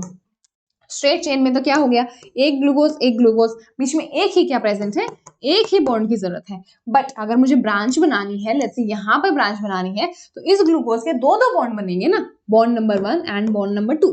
तो बॉन्ड नंबर 2 बनाने के लिए अब रोल रहेगा हमारे किसका बच्चों, यहाँ पर अगर हमारा C5 है तो ये हो गया हमारा C6, तो C6 का रोल आ जाता है। क्यों, क्योंकि एक और जो हमारा नया चेन बनने लग गया है उसका बॉन्ड बन जाएगा C6 के साथ। तो यहाँ पर हमारा जो ग्लाइकोसिडिक लिंकेज है वो दूसरे वाले के C1 और हमारे जो प्रीवियस स्ट्रेट चेन प्रेजेंट है उसके C6 के साथ हो जाएगी। तो इस चेन को हम क्या बोलेंगे, इस बॉन्ड को क्या बोलेंगे, अल्फा, एक सेकेंड बच्चों, इसको बोलेंगे हम अल्फा 1,6 ग्लाइकोसिडिक लिंकेज, ठीक है। तो हमारी ब्रांचिंग में हो गई अल्फा 1,6 एंड स्ट्रेट चेन में हो गई अल्फा 1,4 लिंकेज। और ऐसे बहुत सारा रिपीट कर करके हम क्या बना देंगे, ऐसे स्ट्रक्चर्स बना देंगे जो कि है ग्लाइकोजन। अब हम देखते हैं रिड्यूसिंग एंड नॉन रिड्यूसिंग का कॉन्सेप्ट, जिसमें इसका इन्वॉल्वमेंट भी आने वाला है, ठीक है। तो अब आ गए हम रिड्यूसिंग एंड नॉन रिड्यूसिंग पे। अब रिड्यूसिंग एंड नॉन रिड्यूसिंग है क्या, तो अगर हम एक केमिकल रिएक्शन के भाषा में बात करें, तो अगर हम बेनेडिक्ट और या फिर फेलिंग टेस्ट करते हैं, तो हम देखते हैं कि वो कॉपर आयंस को क्या कर पा रहा है, रिड्यूस कर पा रहा है। कौन, हमारा शुगर, जो कि रिड्यूसिंग शुगर कहलाएगा। अगर वो नहीं कर पा रहा है तो वो नॉन रिड्यूसिंग शुगर कहलाएगा। बट अगर हम ऑन द पेपर उसका स्ट्रक्चर देखकर, किसी भी शुगर का स्ट्रक्चर देखकर बताने की कोशिश करें कि रिड्यूसिंग है या नहीं, तो उसके लिए हमें क्या करना होगा, तो उसके लिए हमें देखना पड़ेगा बच्चों कि उसमें फंक्शनल ग्रुप वाला कार्बन है वो फ्री प्रेजेंट है या नहीं। अब इस फ्री का मीनिंग क्या है, जैसे कि हमने यहाँ पर देखा था पिछले पेज पे कि हम ग्लाइकोसिडिक लिंकेज बना रहे हैं, हम ग्लाइकोसिडिक लिंकेजेस बना रहे हैं। यहाँ पर हमारे पास और भी ज्यादा क्लियर होगा, एक सेकेंड बच्चों। यहाँ पर हमने कहाँ पे बनाई थी ग्लाइकोसिडिक लिंकेज, यहाँ पर नहीं बनाई थी, हाँ जी, यहाँ पर हम क्या बना रहे हैं, ग्लाइकोसिडिक लिंकेज बना रहे हैं। तो जैसे कि हमने देखा था बच्चों कि ये क्या है हमारा, ये है हमारा C1, ये है हमारा C1 इस साइड पे, और ये है हमारा C1 इस साइड पे, और यहाँ पर हमारा C1 क्या है, वो कार्बन है जिसके ऊपर फंक्शनल ग्रुप लगा हुआ है, दैट इज एल्डिहाइड इस केस में। तो ये वाला जो है इस साइड वाला, इस साइड वाले हमारे अल्फा ग्लूकोज का जो कार्बन नंबर 1 है, उसका जो फंक्शनल ग्रुप है वो कहाँ पर इन्वॉल्व हो रहा है बच्चों, जो फंक्शनल ग्रुप वाला कार्बन है वो इन्वॉल्व हो रहा है जो हमारा ग्लाइकोसिडिक लिंकेज बना था यहाँ पर, जो हमारा यहाँ पर ग्लाइकोसिडिक लिंकेज बना था उसको बनाने में। ऑन द अदर हैंड ये वाला जो हमारा C1 है वो स्टिल फ्री है, तो ये क्या हो जाएगा, ये हो जाएगा रिड्यूसिंग, मतलब कि इसका जो फंक्शनल ग्रुप वाला कार्बन है वो किसी भी ग्लाइकोसिडिक लिंकेज में इन्वॉल्व नहीं होना चाहिए। इस केस में यहाँ पर रिड्यूसिंग नहीं बचेगा, ये नॉन रिड्यूसिंग वाला साइड हो जाएगा, बट यहाँ पर ये रिड्यूसिंग बच जाएगा। तो अगर कोई भी एक भी कार्बन फ्री है फंक्शनल ग्रुप वाला, किसी भी ग्लाइकोसिडिक लिंकेज में इन्वॉल्व नहीं है, तो वो शुगर रिड्यूसिंग शुगर बन जाएगी, और जब हम उसका फेलिंग या फिर बेनेडिक्ट टेस्ट कराएं तो वो कॉपर आयंस को क्या कर देगा, रिड्यूस करा देगा।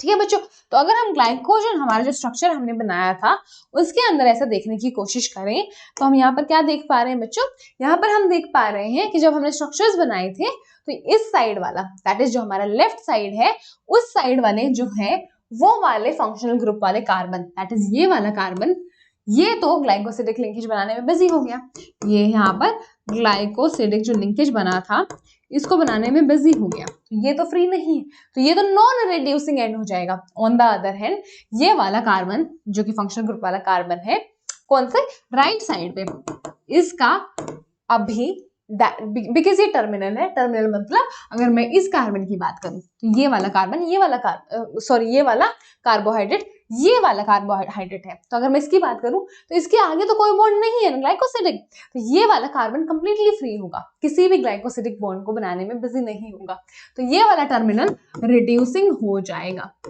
बट अगर मैं दूसरा टर्मिनल देखूं, दैट इज ये वाला टर्मिनल, तो ये वाला टर्मिनल लेट्स से ये वाला है, तो यहाँ पर तो ग्लाइकोसिडिक बॉन्ड बनाने में उसका कौन फंक्शनल ग्रुप वाला कार्बन बिजी है, तो वो रिड्यूसिंग नहीं हो पाएगा। इसी वजह से हम क्या बोल रहे हैं उसको, लेफ्ट साइड को हम नॉन रिड्यूसिंग और राइट साइड को क्या बोल रहे हैं, रिड्यूसिंग बोल रहे हैं। अगर हम एक बेसिक कॉमन जनरल चीज देखें तो जितने भी मोनोसेक्राइड हैं वो सारे एक तो रिड्यूसिंग होते हैं, क्यों, क्योंकि सिंगल मोनोसेक्राइड प्रेजेंट है, कोई ग्लाइकोसिडिक बॉन्ड ही नहीं बनेगा, तो ग्लाइकोसिडिक बॉन्ड में फंक्शनल ग्रुप वाला कार्बन इन्वॉल्व कहां से होगा, तो सारे के सारे मोनोसेक्राइड क्या बन जाएंगे हमारे, वो रिड्यूसिंग बन जाएंगे, और काफी सारे डाइसेक्राइड, ऑलमोस्ट सारे के सारे एक्सेप्ट सुक्रोज क्या होते हैं हमारे, एक्सेप्ट सुक्रोज वाले रिड्यूसिंग होते हैं, सुक्रोज नॉन रिड्यूसिंग शुगर होगा। ठीक है, तो अगर हम देखें हमारी एनसीईआरटी, तो एनसीईआरटी आखिरकार इस बारे में क्या कहती है। ठीक है, तो अब यहाँ पर आ जाते हैं रिड्यूसिंग एंड नॉन रिड्यूसिंग वाले पार्ट में। तो जैसे कि हमने देखा एक पॉलीसेक्राइड चेन में, जैसे कि अगर हम एग्जांपल लें ग्लाइकोजन का, तो राइट एंड दैट इज इस साइड हमारा रिड्यूसिंग एंड कहलाएगा, जैसे कि हमने डिस्कस किया था, क्योंकि वहां पर हमारा जो ग्लाइकोसिडिक बॉन्ड था वहां पर वो नहीं बन रहा था, तो फंक्शनल ग्रुप वाला कार्बन कंप्लीटली फ्री था। लेफ्ट एंड क्या कहलाएगा, नॉन रिड्यूसिंग एंड कहलाएगा, क्योंकि वहां पर तो बॉन्डिंग हो रही थी। तो यहाँ पर जो ब्रांचिंग है बच्चों, यहाँ पर जो ब्रांचिंग है वो ग्लाइकोजन की दिखाई गई है, वो इस स्ट्रक्चर की बात कर रहा है, यहाँ से ब्रांचेस बन रही हैं, ये चीज आप अच्छे से देख सकते हैं। ठीक है, मूविंग ऑन, तो हम यहाँ पर क्या देख पा रहे हैं, स्टार्च क्या बनाएगा, हेलिकल सेकेंडरी स्ट्रक्चर बनाएगा। अब ये एक और इम्पॉर्टेंट चीज आ जाती है जो हम लैब में काफी बार स्टार्च डिटेक्ट करने के लिए, जैसे पोटैटो वगैरह पे क्या करते हैं, आयोडीन टेस्ट कराते हैं। तो यहाँ पर क्या बताने की कोशिश की जा रही है कि जो स्टार्च है सेकेंडरी स्ट्रक्चर्स बना दिए, जैसे कि हमने अमाइनो एसिड पढ़ते टाइम, अमाइनो एसिड से प्रोटीन बनाते टाइम क्या देखा था कि वो सेकेंडरी स्ट्रक्चर्स ऐसे ऐसे हेलिकल्स वगैरह बनाता है। तो जब वो हेलिकल्स वगैरह बनाएगा तो कहीं कहीं पर, जैसे कि हमने बात की थी प्रोटीन्स में वगैरह में भी, कि पॉकेट्स ग्रूव्स वगैरह बन जाते हैं।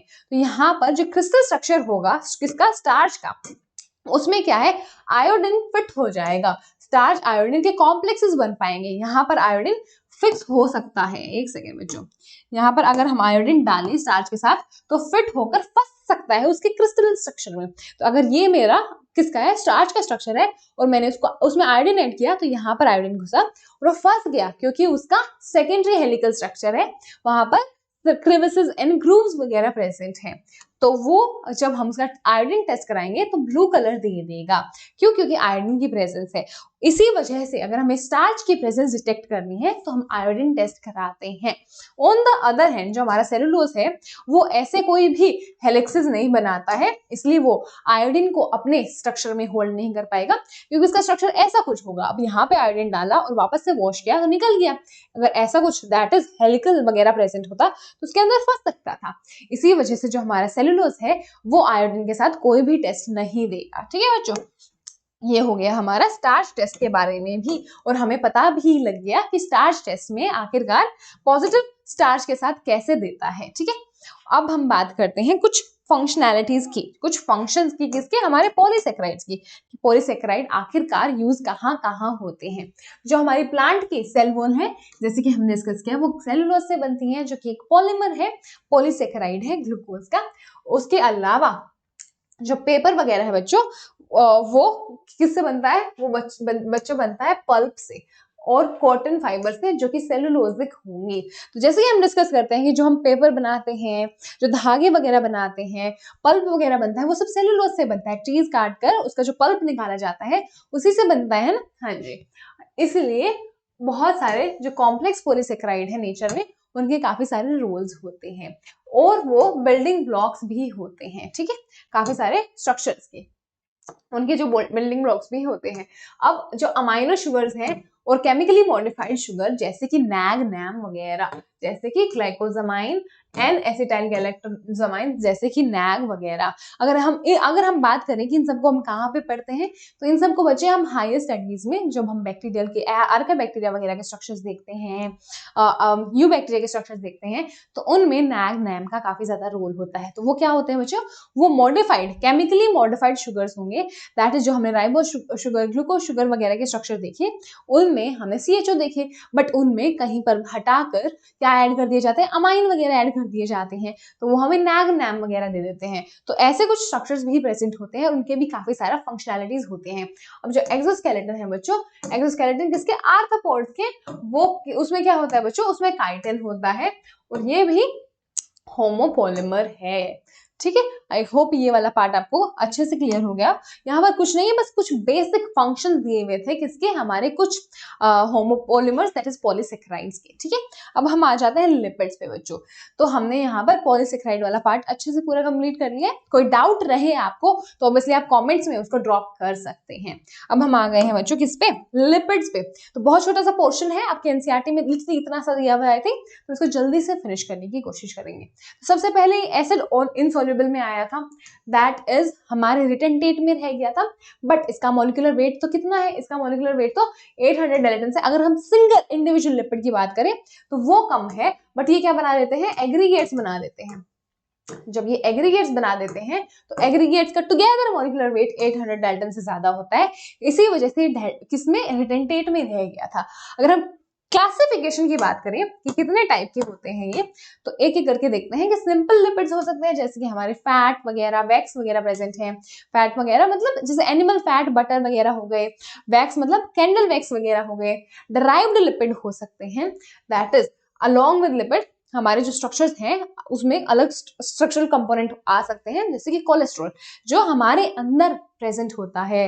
जैसे कि हमने काफी ज्यादा फंक्शंस देखे हैं, हमारे जो प्लाज्मा मेम्ब्रेन है उसकी फ्लूइडिटी मेंटेन करने में कोलेस्ट्रॉल का काफी ज्यादा रोल है। तो कोलेस्ट्रॉल जैसे भी क्या होते हैं? हमारे लिपिड होते हैं। उसके अलावा कॉन्जुगेट लिपिड हो सकते हैं, जो कि स्ट्रक्चर बना सकते हैं दूसरे केमिकल कंपोनेंट के साथ, दैट इज ग्लाइकोलिपिड, जिसमें कार्बोहाइड्रेट प्लस लिपिड होगा।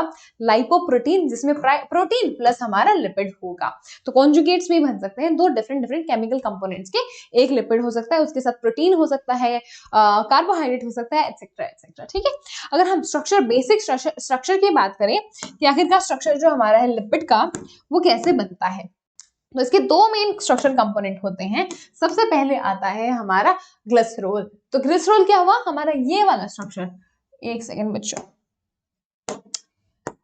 इतना स्ट्रक्चर हमारा that is CH2OH, CH2OH, CHOH and CH2OH, ये हो गया ग्लिसरॉल। तो ये हम इसको क्या बोल रहे हैं? इस ग्लिसरॉल को हम मोस्ट बेसिक वो भी बोल दे रहे हैं, इसको हम मोस्ट बेसिक एक लिपिड भी बोल दे रहे हैं। तो हमारी जो एनसीईआरटी है वो ग्लिसरॉल को भी एक लिपिड बोल रही है। अब क्या बन रहे हैं, अब लिपिड बनाने की कोशिश करें तो वो हमारा ग्लिसरॉल प्लस क्या हो सकती है, लॉन्ग चेन किसकी, कार्बोक्सिलिक एसिड की, जिसे हम फैटी एसिड्स भी बोलते हैं। तो फैटी एसिड की चेन अगर ग्लिसरॉल पे आकर अटैच हो जाए तो वो हमको लिपिड दे देंगी। वे कितनी हो सकती है, यहाँ पर एक है, यहाँ पर एक है और यहाँ पर भी एक और हो सकती है। और ये अटैच कैसे होती है बच्चों, ये अटैच होती है अगेन बॉन्ड बनाकर। तो यहाँ से अगेन वाटर का जो है रिमूवल हो जाएगा। तो यहाँ पे अगेन क्या हो जाएगा, वाटर का बच्चों रिमूवल हो जाएगा, H2 रिमूव हो गया है और यहाँ पर हमको क्या मिल गया है, CH2। यहाँ पर आएगा एक ester bond, that is esterification हो जाएगा और यहाँ पर क्या आ जाएगी, हमारी फैटी एसिड की चेन आ जाएगी। यहाँ पर हमारी फैटी एसिड चेन आ जाएगी। उसके साथ क्या हो सकता है, अब ये फ्री भी हो सकता है बचा हुआ, जैसे कि हमारे ग्लिसरॉल में प्रेजेंट है। तो यहाँ पर एक ही फैटी एसिड चेन अगर हमने अटैच की है तो ये क्या कहलाएगा बच्चों, ये कहलाएगा एक मोनोग्लिसरैल्डिहाइड। तो ये हो जाएगा monoglyceraldehyde, monoglyceride, sorry not monoglyceride, monoglyceride ये हो जाएगा। क्यों, क्योंकि यहाँ पर एक ही पोजीशन पे फैटी एसिड लगाया गया है। लेट्स से कि यहाँ पर भी एक और एस्टर बॉन्ड बनाकर, दैट इज वाटर का रिमूवल करके एक और लगा दिया जाए तो ये डाइग्लिसराइड बन जाएगा और तीसरा अगर हमने कर दिया तो ट्राइग्लिसराइड बन जाएगा। तो अगर हम बात करें कि कितने प्रेजेंट होते हैं तो हमारे पास मोनोग्लिसराइड, डाइग्लिसराइड एंड ट्राइग्लिसराइड तीनों के तीनों प्रेजेंट हो सकते हैं। ठीक है, अगर हम फर्दर इसकी क्लासिफिकेशन की बात करें कि जो फैटी एसिड है कौन सा स्ट्रक्चर पॉइंट, सिर्फ और सिर्फ इतने वाला। ओके बच्चों, कितने वाला, सिर्फ और सिर्फ इतने वाला, ये वाला पार्ट। अब ये वाला पार्ट का अगर हम क्लासिफिकेशन एक एक करके देखें कि किस हिसाब से ये प्रेजेंट हो सकता है, सबसे पहले ये सैचुरेटेड हो सकता है, दैट इज इसके सारे के सारे बॉन्ड सिंगल हो सकते हैं। अगर हम एग्जांपल देखें हमारी एनसीईआरटी में 6 कार्बन का दे रखा है पाल्मिटिक। ओके, तो यहाँ पर ये पाल्मिटिक एसिड हो गया। ऑन द अदर हैंड अगर हम बात करें अनसैचुरेटेड वाले, दैट इज उनके अंदर कहीं कहीं पे डबल बॉन्ड प्रेजेंट हो सकते हैं। एक हो सकता है, दो हो सकते हैं, तीन हो सकते हैं, चार हो सकते हैं, कितने भी हो सकते हैं। जैसे कि अगर हम ओलिक एसिड का एग्जांपल लें, उसमें 18 कार्बन होंगे और एक जगह क्या होगा, डबल बॉन्ड होगा। अगर हम लिनोलिक एसिड की बात करें, उसमें 18 कार्बन होंगे, दो जगह डबल बॉन्ड होगा। एंड बहुत ज्यादा इंपॉर्टेंट जो आपकी एनसीईआरटी में भी दिया गया है, आपकी एनसीईआरटी में कौन सा दिया हुआ है, आर्किडोनिक दिया है and on the other hand palmitic दिया हुआ है। तो आपसे सैचुरेटेड का एग्जांपल पूछा जाए पाल्मिटिक बोलेंगे, आपसे अनसैचुरेटेड का एग्जांपल पूछा जाए आर्किडोनिक बोलेंगे, जिसमें 20 कार्बन है बच्चों और उसमें 4 डबल बॉन्ड प्रेजेंट है। तो इस तरीके से हमारे पास सैचुरेटेड और अनसैचुरेटेड क्या प्रेजेंट हो सकते हैं, फैटी एसिड हो सकते हैं। फैटी एसिड ग्लूकोज ग्लिसरॉल पे लगकर क्या देते हैं हमको, लिपिड्स दे सकते हैं। कौन से, मोनोग्लिसराइड, डाइग्लिसराइड एंड ट्राइग्लिसराइड। ठीक है, moving on to the next part जो है एक स्पेशल टाइप का लिपिड जो है फोस्फोलिपिड। तो यहाँ पर ये क्या है, एक डाइग्लिसराइड हमारे पास प्रेजेंट है। क्यों, क्योंकि यहाँ पर जो हमारा ग्लिसरॉल प्रेजेंट था उसमें हमने दो बॉन्ड्स पे एस्टरिफिकेशन करके क्या लगा दिया है, फैटी एसिड चेन्स लगा दी है। फैटी एसिड की चेन्स यहाँ पर हमने दो लगा दी है। हम यहाँ पर जो थर्ड वाला है, थर्ड वाले पे बच्चों यहाँ पर क्या लग जाएगा, थर्ड वाले पे यहाँ पर एक फॉस्फेट ग्रुप लग जाएगा। तो यहाँ पर एक फॉस्फेट ग्रुप लग जाएगा, अलोंग विद यहाँ पर एक वेरिएबल ग्रुप भी लग सकता है। ठीक है, तो यहाँ पर एक वेरिएबल ग्रुप भी लग सकता है बच्चों, एक यहाँ पर वेरिएबल ग्रुप भी लग सकता है और हमको क्या दे देगा, वो फोस्फोलिपिड दे देगा। फॉर एग्जाम्पल यहाँ पर कोलिन प्रेजेंट हो सकता है और कुछ भी प्रेजेंट हो सकता है। इस हिसाब से हमको अलग अलग टाइप के फोस्फोलिपिड मिल सकते हैं। कम से कम हमारे पास 4-5 टाइप के हमारे फोस्फोलिपिड अलग अलग प्रेजेंट होते हैं। तो ये हमारा क्या हो गया बच्चों, ये हमारा फोस्फोलिपिड का बेसिक स्ट्रक्चर हो गया। यहाँ पर हमारे पास एक, अगर हम सम अप करने की कोशिश करें तो यहाँ पर हमारे पास एक डाइग्लिसराइड था, डाइग्लिसराइड प्रेजेंट था, प्लस उस पे क्या ऐड कर दिया है हमने, एक स्पेशल फॉस्फेट ग्रुप ऐड कर दिया है।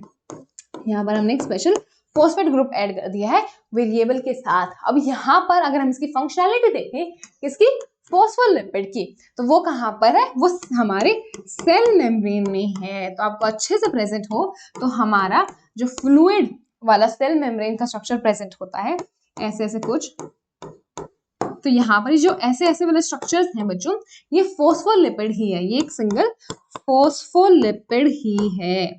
ये क्या हो गया, एक फोस्फोलिपिड ही हो गया, ठीक है। तो आई होप ये चीज आपको अच्छे से समझ में आ गई हो कि आपकी एनसीईआरटी में फोस्फोलिपिड लिखा तो है वर्ड, बट एक्चुअली में उसका फंक्शन कहाँ पे है, उसका स्ट्रक्चर कैसे बनता है। ऑब्वियसली आपको इतना सारा करने की जरूरत नहीं है, ये आपको एक बेसिक अंडरस्टैंडिंग देने के लिए समझाया गया है कि फोस्फोलिपिड कैसे होता है, ठीक है। तो फोस्फोलिपिड क्या हो गया, एक स्पेशल टाइप का हमारे पास लिपिड हो गया जिसमें फोस्फेट ग्रुप ऐड कर दिया गया है अलोंग विद क्या, अलोंग विद अ डाइग्लिसराइड, ठीक है। तो आई होप ये वाला पार्ट आपको अच्छे से क्लियर हो गया हो। अब हम फटाफट से इसकी एनसीईआरटी पूरी पढ़ लेते हैं लिपिड वाले पार्ट की। अब लिपिड क्या है, जनरली वाटर इंसोल्युबल होते हैं, ये बात तो हमको अच्छे से पता है। हाँ जी, ये क्या हो सकता है, सिंपल फैटी एसिड हो सकते हैं। अब सिंपल फैटी एसिड मतलब इसमें कार्बोनाइल ग्रुप अटैच होता है और यहाँ पर किसके ऊपर, एक आर ग्रुप के ऊपर, ठीक है। ओके बच्चों, कार्बोक्सिल ग्रुप प्रेजेंट होता है आर ग्रुप के ऊपर। अब जो बच्चे आर ग्रुप हैं, the R group could be a methyl, अब एक मिथाइल हो सकता है, मिथाइल हो सकता है, मतलब कितना भी बड़ा हो सकता है, हायर नंबर का CH2 भी हो सकता है, कितने भी नंबर तक जा सकता है। जैसे कि हमने 16 नंबर का पाल्मिटिक देखा, 20 कार्बन का आर्किडोनिक देखा, तो इस तरीके से अलग अलग नंबर के कार्बन वाले क्या हो सकते हैं हमारे पास ये फैटी एसिड हो सकते हैं। बहुत ज्यादा इंपॉर्टेंट चीज जो याद रखनी है कि इसमें जो चीज होगी वो है कि इसमें कार्बोक्सिल ग्रुप, क्योंकि हमें फैटी एसिड देना है, दैट इज कार्बोक्सिलिक एसिड, उसमें कार्बोक्सिलिक ग्रुप तो फंक्शनल ग्रुप प्रेजेंट होना ही चाहिए, तो वो तो प्रेजेंट होगा ही। उसके अलावा क्या होंगे, हमारे कितने भी कार्बन प्रेजेंट हो सकते हैं, एक कार्बन से बहुत सारे तक, एक से कितने, एक से बच्चों 19 तक यहाँ पर अगर हमें दिया हुआ है, ठीक है, 1 कार्बन टू 19 कार्बन। अगर हम एग्जांपल लें जैसे कि पाल्मिटिक एसिड, उसमें कितने हैं, 16 कार्बन है इंक्लूडिंग द कार्बोक्सिल कार्बन। जैसे कि अगर हम इसको स्ट्रक्चर वाइज देखने की कोशिश करें तो ये क्या बोल रहा है, यहाँ पर एक कार्बन है, 2 कार्बन है, टिल 16 कार्बन, ये क्या है 16 कार्बन और ये है कार्बन नंबर 1, और इसको हम इंक्लूडिंग द कार्बोक्सिल ग्रुप बोल रहे हैं। मतलब यहीं पर हमारा क्या है, COH, ये वाला कार्बन क्या दे रहा है हमको, functional group, that is COH वाला कार्बन है। तो including the carboxyl group, palmitic के पास 16 होंगे, आर्किडोनिक के पास 20 होंगे, ठीक है बच्चों। ओके, अब यहाँ पर जो आर्किडोनिक है उसके पास 20 कार्बन प्रेजेंट होंगे, ठीक है। ओके, फैटी एसिड हम अब हमारे पास सैचुरेटेड हो सकते हैं, दैट इज सारे के सारे सिंगल बॉन्ड प्रेजेंट है, that is without double bond, या फिर अनसैचुरेटेड मतलब उसके पास कुछ डबल बॉन्ड्स प्रेजेंट हो सकते हैं, एक या एक से ज्यादा। और भी अगर हम सिंपल लिपिड की बात करें, सबसे सिंपल लिपिड जैसे कि हमने देखा ग्लिसरॉल हो सकता है, जो कि एक ट्राईहाइड्रोक्सी प्रोपेन है। ट्राईहाइड्रोक्सी प्रोपेन मतलब जैसे कि हमने स्ट्रक्चर देखा, 1 कार्बन 2 कार्बन 3 कार्बन, प्रोपेन। अब यहाँ पर तीनों के ऊपर क्योंकि ट्राईहाइड्रोक्सी बोला है तो OH लगा है, तो उसके अलावा हम अगर वैलेंसी फुल करें तो स्ट्रक्चर ऐसा कुछ बनता है। तो ये क्या हो गया, हमारा ग्लिसरॉल हो गया, जिसको हम ट्राईहाइड्रोक्सी प्रोपेन भी बोल दे रहे हैं, ठीक है। तो आई होप ये वाला पार्ट आपको अच्छे से क्लियर है। अगर हम यहाँ पे देखें कि बहुत सारे लिपिड जैसे कि उसमें ग्लिसरॉल एंड फैटी एसिड दोनों प्रेजेंट हैं, जैसे कि हमने देखा कि जो हमारा ग्लिसरॉल था उसके ऊपर फैटी एसिड हम अटैच कर रहे थे, कैसे, इस वाले बॉन्ड, यहाँ पर इस वाले बॉन्ड को हटाकर यहाँ पर एस्टरिफिकेशन करा के हम फैटी एसिड अटैच करवा रहे थे। यहाँ पर क्या अटैच करा रहे थे, फैटी एसिड, यहाँ पर क्या बना रहे थे हम, एस्टर बॉन्ड बना रहे थे। तो बहुत ज्यादा इंपॉर्टेंट चीज, 3-4 स्टार लगा के लिख लेना कि लिपिड के अंदर कौन से बॉन्ड प्रेजेंट होते हैं, एस्टर बॉन्ड। जैसे कि कार्बोहाइड्रेट में ग्लाइकोसिडिक बॉन्ड थे, प्रोटीन्स में पेप्टाइड बॉन्ड थे, वैसे ही हमारे जो लिपिड्स हैं उसमें एस्टर बॉन्ड्स बनते हैं। एस्टर बॉन्ड्स मतलब यहाँ पर जो ऐसे बन रहा है वो एस्टर बॉन्ड है बच्चों, ठीक है। Okay, moving on to the next part. अब हम वापस आ जाते हैं हमारी एनसीईआरटी पे। एस्टरिफाइड ग्लिसरॉल्स कहते हैं हम उनको, क्योंकि एस्टर बॉन्ड्स बन रहे हैं यहाँ पर, और ये मोनोग्लिसराइड्स हो सकते हैं, डाइग्लिसराइड्स हो सकते हैं, या फिर ट्राइग्लिसराइड। जैसे कि हमने ग्लिसरॉल का जो स्ट्रक्चर देखा था, यहाँ पर ऐसे ऐसे ऐसे प्रेजेंट था। अगर सिर्फ इसके साथ फैटी एसिड चेन प्रेजेंट है, मोनोग्लिसराइड हो गया, इसके साथ भी आ गई डाइग्लिसराइड हो गया, इसके साथ भी आ गई ट्राइग्लिसराइड हो गया। तो इस तरीके से जितने कार्बन पे हमारा फैटी एसिड चेन अटैच हो रहा है, किसकी मदद से, एस्टर बॉन्ड की मदद से, उतना हम उसको मोनो, डाई या फिर ट्राइग्लिसराइड बोल पा रहे हैं। अब एक और बेसिस पे अगर हम इसकी क्लासिफिकेशन देखें तो वो होते हैं फैट्स एंड ऑयल्स। तो आप भी जानते होंगे कि जितने भी ये हमारे ऑयल्स हैं वो भी लिपिड्स हैं, बटर, जितने हमारे ये हैं घी वगैरह, ये भी क्या है, फैट्स हैं। बट जो डिफरेंस है बच्चों कि यहाँ पर वो भी हमारे लिपिड्स हैं, बट डिफरेंस क्या है बच्चे कि एक रूम टेम्परेचर पे सॉलिड रहता है और एक रूम टेम्परेचर पे लिक्विड होता है। तो जो लिक्विड रहने वाला है वो हो गया ऑयल्स। क्यों? क्योंकि उनका मेल्टिंग पॉइंट बहुत कम होता है। जैसे कि अगर हम एग्जांपल लें, यहाँ पर जिन जेली ऑयल लिखा है, अगर आपको ये समझ नहीं आता आप मस्टर्ड ऑयल वगैरह भी ले सकते हैं। उसके अलावा क्या बात कर रहे हैं, उसके अलावा ऑयल वो हमारे जैसे ऑयल इन विंटर्स एंड वो हमारे जैसे रूम टेम्परेचर में भी ऑयल रहता है। जैसे मस्टर्ड हमारे विंटर्स में जम वगैरह तो नहीं जाता ना, तो वो ऑयल ही रहता है। ठीक है, अगर हम बात करें फैट फ्रॉम द मार्केट, जैसे घी वगैरह की हमने बात की, वो रूम टेम्परेचर पे सॉलिड हो जाता है, वो फैट वगैरह हुआ है। ठीक है, अगर हम लिपिड की बात करें फॉस्फोरस के साथ, जैसे कि हमने ऑलरेडी डिस्कस किया था कि हमारे यहाँ पर क्या अटैच किया था हमने, यहाँ पर हमने अटैच किया था एक डाइग्लिसराइड लिया था, और यहाँ पर जो थर्ड कार्बन बचा था ग्लिसरॉल का, यहाँ पर हमने फोस्फेट ग्रुप अटैच कर दिया था स्पेशल वाला। तो ये क्या कहलाते हैं बच्चों, वो फोस्फोलिपिड्स कहलाते हैं। और वो कहाँ पे मिलते हैं हमको, सेल मेम्ब्रेन में मिलते हैं। और लेसिथिन उसका एक एग्जाम्पल है। लेसिथिन एक टाइप का क्या हो गया बच्चों, फोस्फोलिपिड हो गया। अब बहुत सारे स्पेशल टिश्यूज जैसे कि न्यूरल टिश्यूज में क्या होते हैं, लिपिड्स होते हैं बहुत ही ज्यादा कॉम्प्लेक्स स्ट्रक्चर्स के। इसी के साथ हम हमारा लिपिड वाला पोर्शन भी खत्म करते हैं बच्चों, और हमारा आज का सेशन हो जाता है पूरा समाप्त। इसी के साथ हमारा बायोमोलिक्यूल्स पूरा खत्म हो जाता है। आई होप आपको पूरा समझ में आ गया हो। एक एक चीज हमने डिटेल्स में डिस्कस कर ली है। आई डोंट थिंक नीट का पेपर इसके बाहर बन सकता है। हमने काफी ज्यादा डिटेल्स में चीजें डिस्कस कर ली हैं। उसके अलावा जैसे कि हम बात कर रहे हैं अनअकैडमी प्लेटफॉर्म पे अभी हम 50% ऑफ का जो है ऑफर वो देख पा रहे हैं। और अगर आपको ये ऑफर चाहिए तो आपको मेरा कोड यूज करना होगा जो कि है 1018। तो बच्चों मैम का कोड जो कि है 1018, अगर आप डिसाइड करें अनअकैडमी प्लेटफॉर्म का सब्सक्रिप्शन लेने का तो ये कोड यूज कर सकते हैं 50% लेने के लिए। उसके अलावा अगर हम बैचेस की बात करें तो हमारा ऑल स्टार सारे के सारे फेवरेट एडुकेटर्स वाला बैच है, फास्ट ट्रैक बैच। उसके अलावा अर्ली अचीवर्स बैच भी है 9-10 के बच्चों के लिए। उसके अलावा हमारा टीम टाइटल्स तो है ही। तो ये सारे बैचेस प्रेजेंट है काफी ज्यादा नॉमिनल प्राइसेस पे, अगर आपको बैचेस इंडिविजुअली ज्वाइन करने हो। तो इसी के साथ हम आज का सेशन पूरा समाप्त करते हैं।